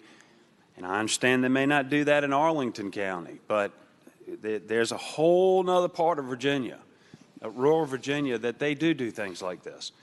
And we just mirrored the language where it gives the exemption for a family member to give a handgun to a minor for the same sporting activity or event. Senator from Arlington. I thank the senator. Mr. President, I would like to speak in opposition to the bill.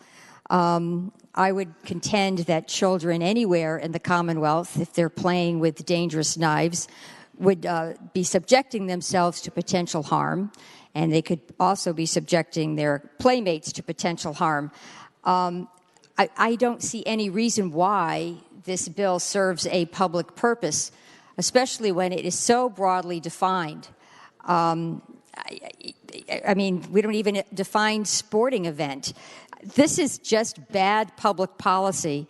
I will just say that children are much more likely to be injured when they're playing with knives, even during horseplay. So why would we want to put our children at risk and basically sanction this behavior? To me, it makes no sense, and it would be irresponsible public policy on the part of on the part of lawmakers. So, having said that, I just ask the ladies and gentlemen of the Senate to defeat this measure. Thank you. Thank you, Senator. The question is, shall Senate Bill 865 pass? All in favor of the motion will record their votes. Aye. Those opposed, no. Are the senators ready to vote? Have all the senators voted? Do any senators desire to change their votes? The clerk will close the roll. Ayes 21, noes 19. Ayes 21, noes 19. The bill passes. Can we exempt pages from this? Senate Bill 1024, a bill relating to the reporting of disabilities of drivers.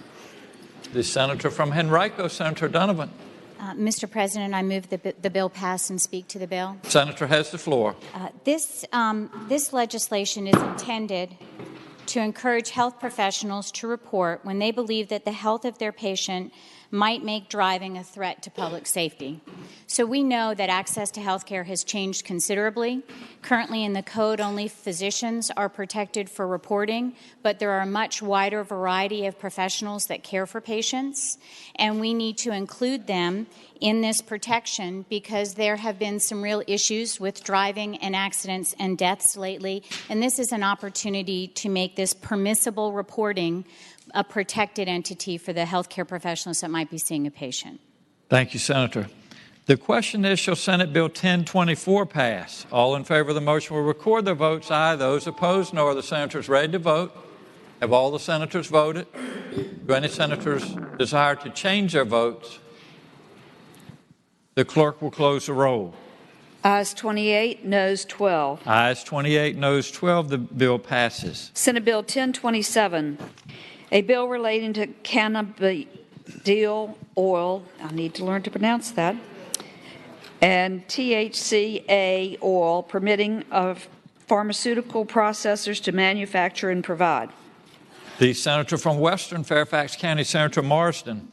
Thank you, Mr. President. I move that the bill pass and speaking to the measure. Senator has the floor. Thank you, Mr. President. This is a reenactment of legislation from last year that allows for the manufacturing, processing, and dispensing of THC and CBD oils for those who have a diagnosis of intractable epilepsy. As you know, these oils are non-psychoactive and therefore not geared to get you high. And it has just been a tremendous, tremendous benefit to these families to have this product available to them in terms of the number of seizures, the number of hospital visits for that these youngsters have had for grand mal seizures that have been reduced. It is passed out of this body last year, 38 to nothing. And I would ask and reiterate that the reason for the reenactment was to allow the Board of Pharmacy to create regulations for the bill. That has been accomplished, and there's an emergency clause on so that that process of public review of those regulations could begin as soon as the governor signs the bill. And I would reiterate my motion to pass the bill. Thank you, Senator. The senior senator from Loudoun, Senator Black. Thank you, Mr. President. Speaking to the measure. Senator has the floor. Ladies and gentlemen, I'd just like to clarify. You'll see that I'm listed as a nay in committee. And the reason for this is I've just made a decision. I'm not going to move any further towards the legalization of marijuana. However, the patron of the bill explained to me that this was a reenactment, which I had not understood. I did vote for last year's bill, and because of that, I intend to vote for this bill also, and I would encourage the members to do so also. Thank you, Senator. The question is, the senior senator from Fairfax, Senator. Yeah, Mr. President, I just want to remind people in here, there is no way, I've heard chemists say, that there is no way that this cannabis oil can ever be turned into a hallucinogenic. Absolutely no chemical way it can be done. So, and when you look at the results where it's been tested, it's had a miraculous effect.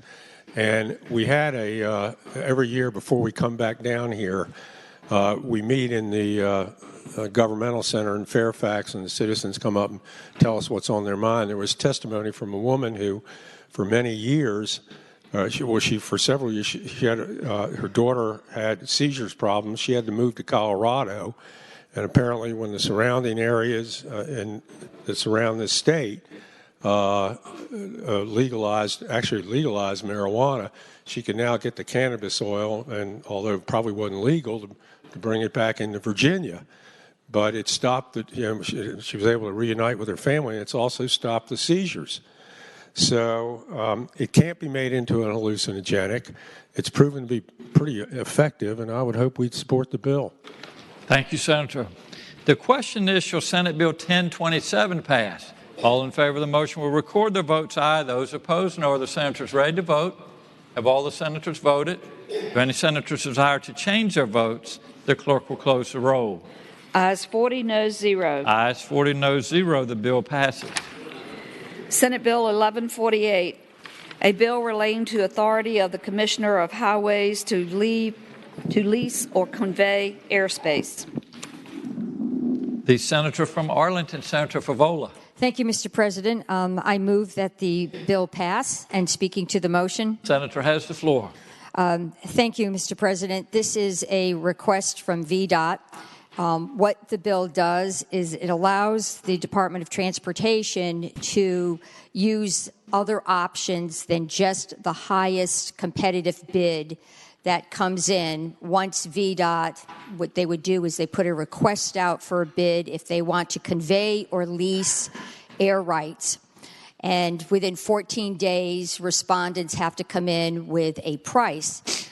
And VDOT is saying that they would like to be able to negotiate or they'd like to be able to do a best value procurement option, because sometimes they may want VDOT to build a park or do something else, build a bike path or whatever option VDOT may want at the time, and they don't have the opportunity to go back to the respondent or the applicant and ask for an adjustment in the bid and to negotiate some other benefits. They believe that this enables the state to actually obtain the best value for the state. So having said that, I ask that the bill pass. Thank you, Senator. The question is, shall Senate Bill 1148 pass? All in favor of the motion will record their votes aye. Those opposed, no. Are the senators ready to vote? Have all the senators voted? Do any senators desire to change their votes? The clerk will close the roll. Ayes 33, noes 6. Ayes 33, noes 6. The bill passes. Senate Bill 1299, a bill relating to carrying concealed handguns protective orders. The senator from Fauquier County, Senator Vogel. Thank you, Mr. President. I move the bill pass. And speaking to that motion. Senator has the floor. Thank you, Mr. President. This was a bill that was debated a lot last year. It is not new to most of you in this chamber. And what the bill simply does is expedite the process through which a woman who, or a person who is a victim of domestic violence, someone who has been issued an emergency or a protective order, has the opportunity to obtain a concealed carry permit. And as many of you know, if you have been associated with victims of domestic violence, you understand that it is not a level playing field for those people, especially in that very narrow window when they are most vulnerable, after they have undertaken an effort to protect themselves and to obtain a protective order. And the testimony that was heard in committee, not this year, but in the previous year, really was some of the most compelling and emotional testimony I have ever heard. And there was a person who came from the Fauquier Sheriff's Office who has been a victim's advocate, as well as a victim who for 26 years was beaten and abused multiple times. Her then husband attempted to kill her with a machete, with a gun, and she never had any opportunity to protect herself.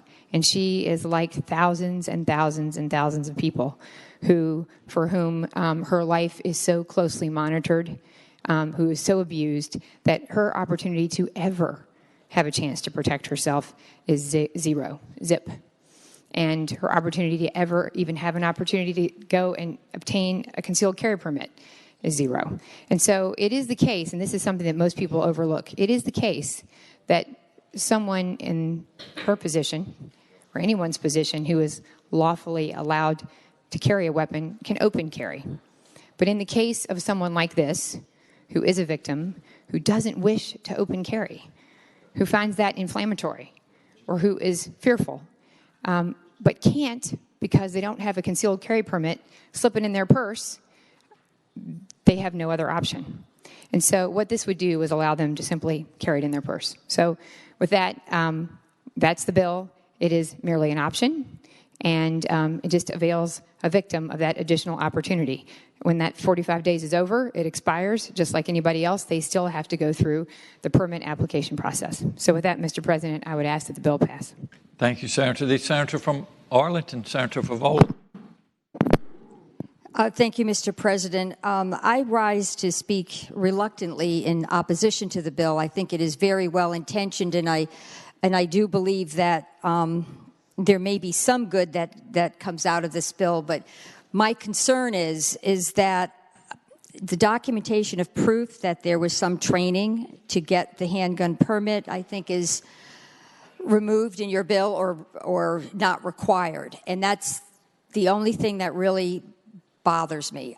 We don't have any requirements on the books for training to get a firearm if you open carry. You just go through whatever screening we have. You're not a felon or you don't meet other categories, and you can open carry. So the only training requirement we have is when you apply for this concealed weapon permit. So I'm just very cautious about this because I believe, a woman who might be very angry, very volatile, certainly at a very vulnerable point in her life, would go ahead and go out and get a concealed weapon permit and, not use it wisely, and maybe have some very unintended consequences. So for those reasons, I am going to vote against the bill. And I do want to note that there is the Virginia Alliance, Sexual Assault, Domestic Violence Alliance, and they are opposed to the bill as well, although they do understand the reason behind the bill. There have been compromises worked out in other states. So I would like to see another option provided other than what this bill provides. Thank you, Mr. President. Thank you, Senator. The question is, shall Senate Bill 1299 pass? All in favor of the motion will record their votes aye. Those opposed, no. Are the senators ready to vote? Have all the senators voted? Do any senators desire to change their votes? The clerk will close the roll. Ayes 27, noes 13. Ayes 27, noes 13. The bill passes. Senate Bill 1362, a bill relating to carrying concealed weapons exemptions for non-duty status active military personnel. The senior senator from Loudoun, Senator Black. Thank you, Mr. President. I move that the bill pass. And speaking to the bill, Senator has the floor. ladies and gentlemen, this bill simply says that for military members who are off duty, that they can use their military ID card in lieu of the necessity of getting a concealed carry permit. So essentially, their ID card will be the equivalent of a concealed carry permit. I hope it'll be the pleasure of the members to vote for the bill. Thank you, Senator. The question is, shall Senate Bill 1362 pass?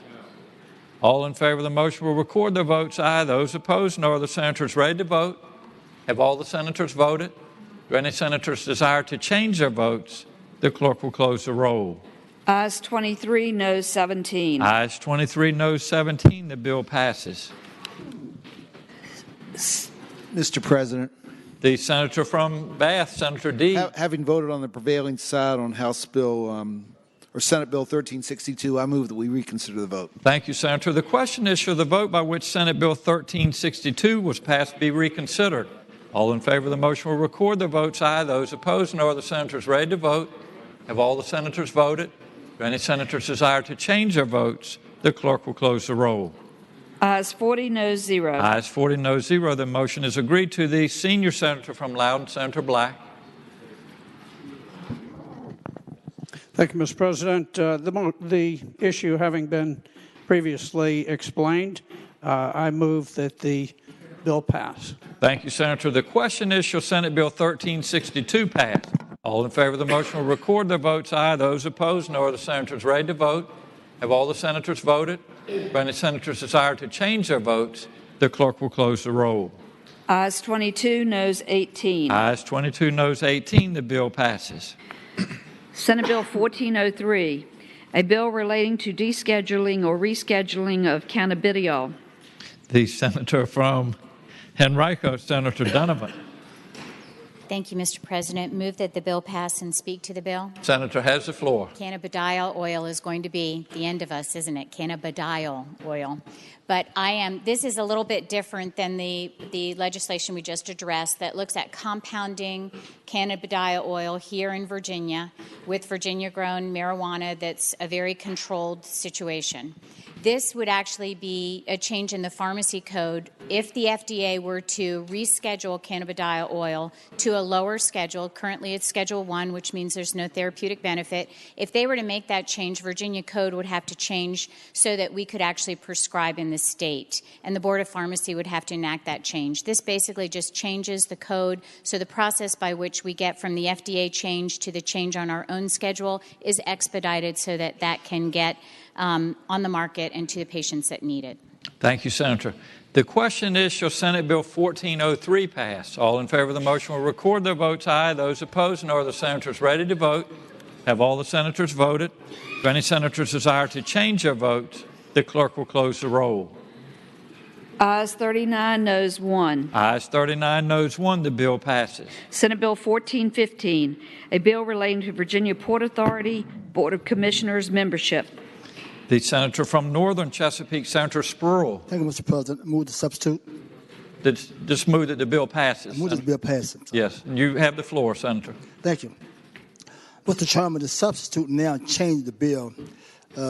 Previous the bill had that 11 members so at the pleasure of the governor.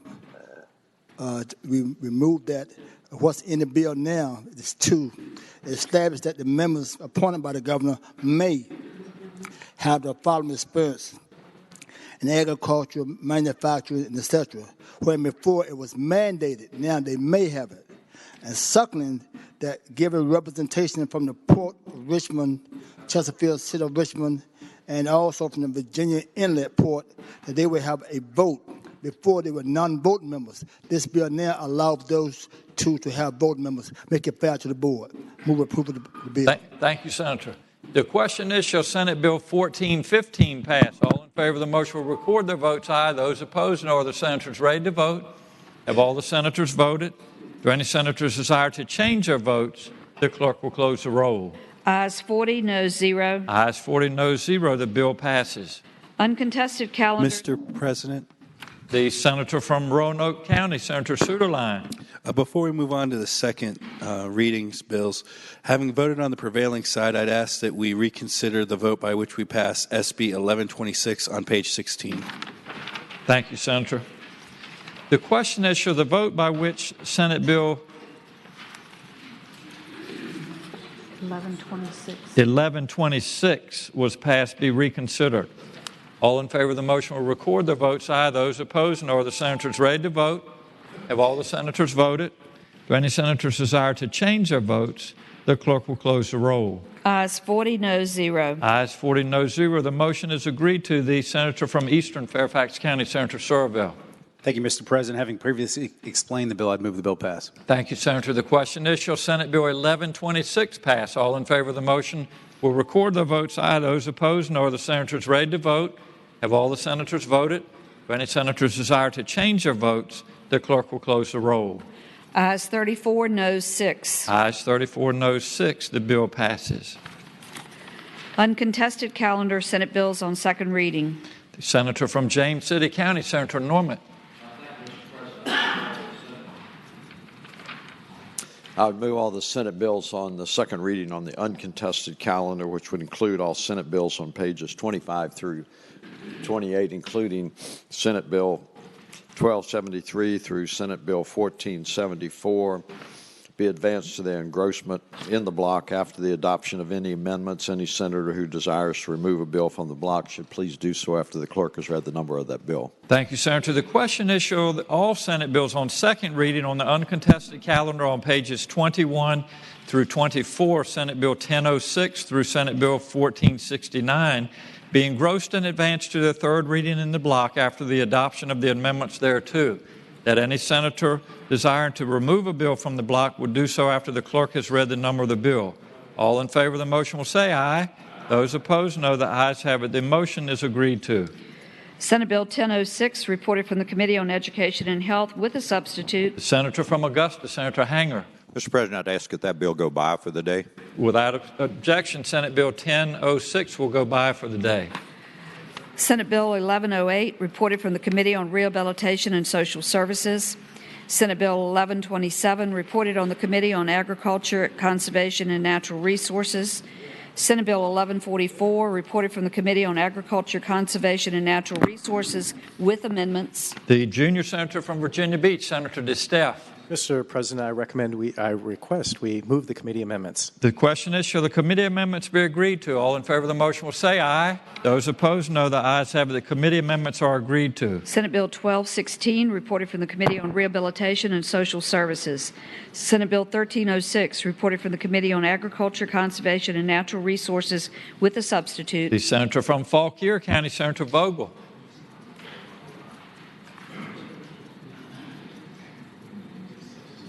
Thank you, Mr. President. I move the committee substitute. I apologize. I was doing very important work at my desk. I understand. The question is, shall the committee substitute be agreed to? All in favor of the motion will say aye. Those opposed, no. The ayes have it. The substitute is agreed to. Senate Bill 1313, reported from the Committee on Rehabilitation and Social Services. Senate Bill 1325, reported from the Committee on Rehabilitation and Social Services. Senate Bill 1448, reported from the Committee on Rehabilitation and Social Services with amendments. The senior senator from Bath County, Senator Deeds. Thank you, Mr. President. I move that the amendments be agreed to. Question is, shall the committee amendments be agreed to? All in favor of the motion will say aye. Those opposed, no. The ayes have it. The committee amendments are agreed to. Senate Bill 1469, reported from the Committee on Rehabilitation and Social Services.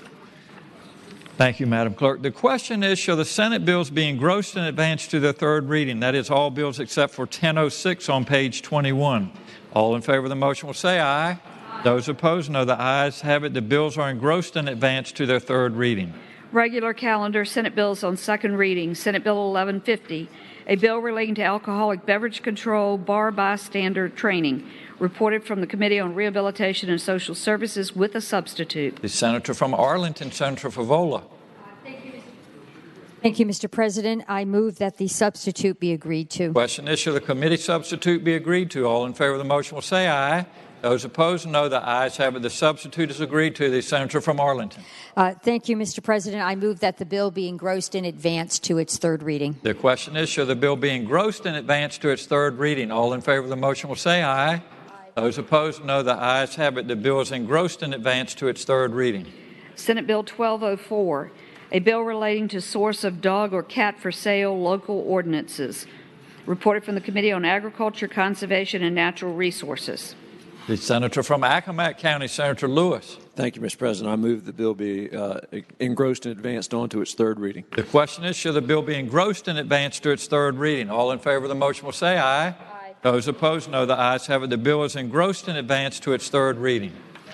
Uncontested calendar, Senate bills on first reading. The senator from James City County, Senator Norman. Mr. President, I would now move that all the Senate bills on the first reading on both the uncontested and regular calendar, which would include all Senate bills on pages 25 through 28, including Senate Bill 1273 through Senate Bill 1474, that the rules of the Senate be suspended and that the first constitutional reading of the titles be dispensed with. Thank you, Senator. The question is, shall the rules be suspended and the first reading of the titles of Senate bills on the uncontested and regular calendars, pages 25 through 28, Senate Bill 1273 through Senate Bill 1474, be dispensed with? All in favor of the motion will record their votes aye. Those opposed, no. Are the senators ready to vote? Have all the senators voted? Do any senators desire to change their votes? The clerk will close the roll. Ayes 40, noes 0. Ayes 40, noes 0. The reading of the titles is dispensed with. The senator from James City County, Senator Norman. Mr. President, I would now move that all the bills that find themselves on the second reading be passed by for the day. Thank you, Senator. The question is, shall the Senate bills on the uncontested and regular calendars now on second reading go by for the day? All in favor of the motion will say aye. Aye. Those opposed, no. The ayes have it. The bills will go by for the day. Uncontested calendar, Senate Joint Resolution on third reading. Senate Joint Resolution 241, confirming the appointment by the Chief Justice of the Supreme Court of Virginia of the Chairman of the Virginia Criminal Sentencing Commission. Senator from Rockingham, Senator Obenchain. Mr. President, I move that the Senate Joint Resolution be agreed to. Thank you, Senator. The question is, shall the Senate Joint Resolution be agreed to? All in favor of the motion will record their votes aye. Those opposed, no. Are the senators ready to vote? Have all the senators voted? Do any senators desire to change their votes? The clerk will close the roll. Ayes 40, noes 0. Ayes 40, noes 0. The resolution is agreed to. The senator from James City County. Mr. President, inquire the clerk. Does that complete today's calendar? Yes, sir.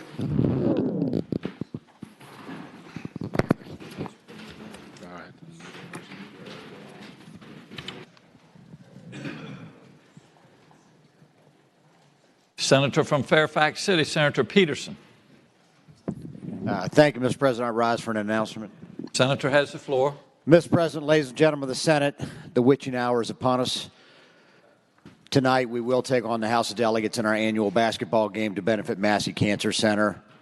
I have asked our own version of Walter Matthau, the honorable gentleman from Senator Hanger, to be our coach.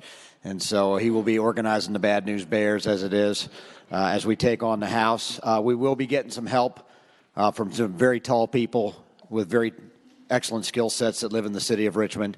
But we need to be there ourselves, and I know we have at least 6 and maybe 7 players signed up. Please be there by 6:30. Bring shoes and shorts. We will have shirts for you. But I think our game will probably go on around between 7:45 and 8, so give yourself at least an hour to warm up. Those who have staff and aides that are going to help us, that's great. I will say that this year there is going to be a little bit of a skills threshold, so they need to be good. Don't send them to us if they're not good.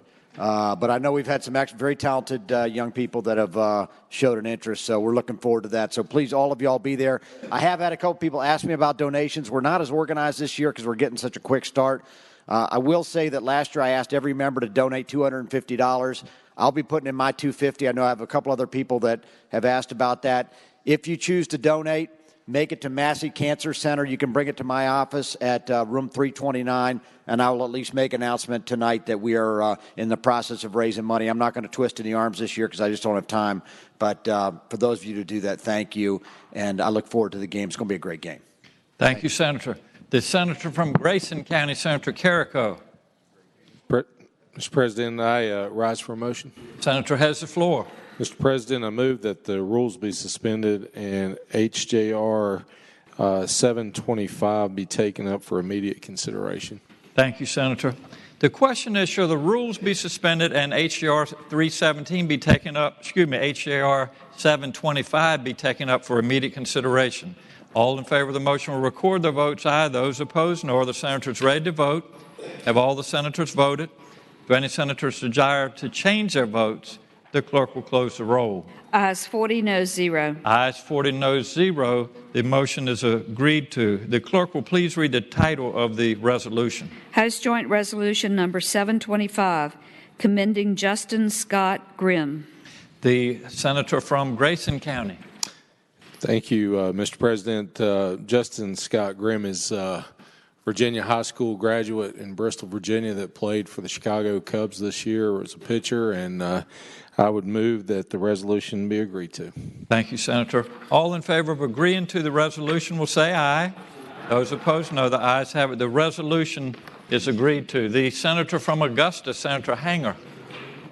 Thank you, Mr. President. Could we return to the morning hour for purposes of an introduction? Yes, sir, Senator. You have the floor.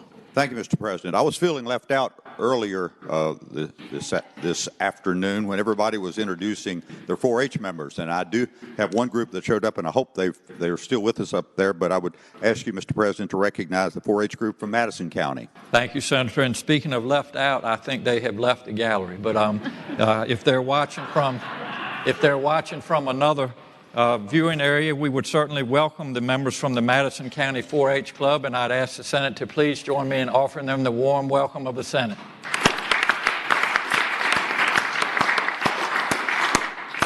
Any other business for the morning hour? The clerk will please report any announcements on the desk. Today, Tuesday, January 24th, the Education and Health Subcommittee on Higher Education will meet immediately upon adjournment, 4th floor East Conference Room, Senators Saslaw, Black, Chase, Cosgrove, and Peterson. The Committee on Privileges and Elections will meet 15 minutes after adjournment in Senate Room A. The Committee on Local Government will meet 1/2 hour after adjournment in Senate Room B. The Finance Subcommittee on Education will meet at 3:30 p.m., 10th floor Conference Room, Senators Norman, Newman, Howell, Saslaw, Hanger, Ruff, and Donovan. The Education and Health Subcommittee on Health will meet at 4 p.m., 3rd floor East Conference Room, Senators Cosgrove, Black, Barker, Lewis, and Suderline. Wednesday, January 25th, the Finance Subcommittee on Public Safety will meet at 7:30 a.m. in the 10th floor Conference Room. Senators McDougal, Howell, Norman, Lucas, Carrico, and Obenshain. The Privileges and Elections Subcommittee on Constitutional Amendments will meet at 8:30 a.m. Senate Room A. Senators Cosgrove, Vogel, Chafin, Chase, Dance, and Spruill. The Women's Legislative Roundtable will meet at 8:30 a.m., 4th floor East Conference Room. The Committee on Finance will meet at 9 a.m. in Senate Room B. The General Laws and Technology Subcommittee Number 1 will meet at 9 a.m., 3rd floor East Conference Room. Senators Locke, Black, DeStaff, Donovan, Sturtevant, Saravel, McPike, and Vogel. The Republican Caucus will meet at 11:30 a.m., Senate Room 2. The Democratic Caucus will meet at 11:30 a.m., Senate Room 1. Thank you, Madam Clerk. The Senator from Bedford, Senator Newman. Mr. President, I move that the Senate do now adjourn until 12 noon tomorrow. Thank you, Senator. The question is, shall the Senate stand adjourned until 12 o'clock noon tomorrow? All in favor of the motion will say aye. Those opposed, no. The ayes have it. The Senate stands adjourned until 12 o'clock noon tomorrow.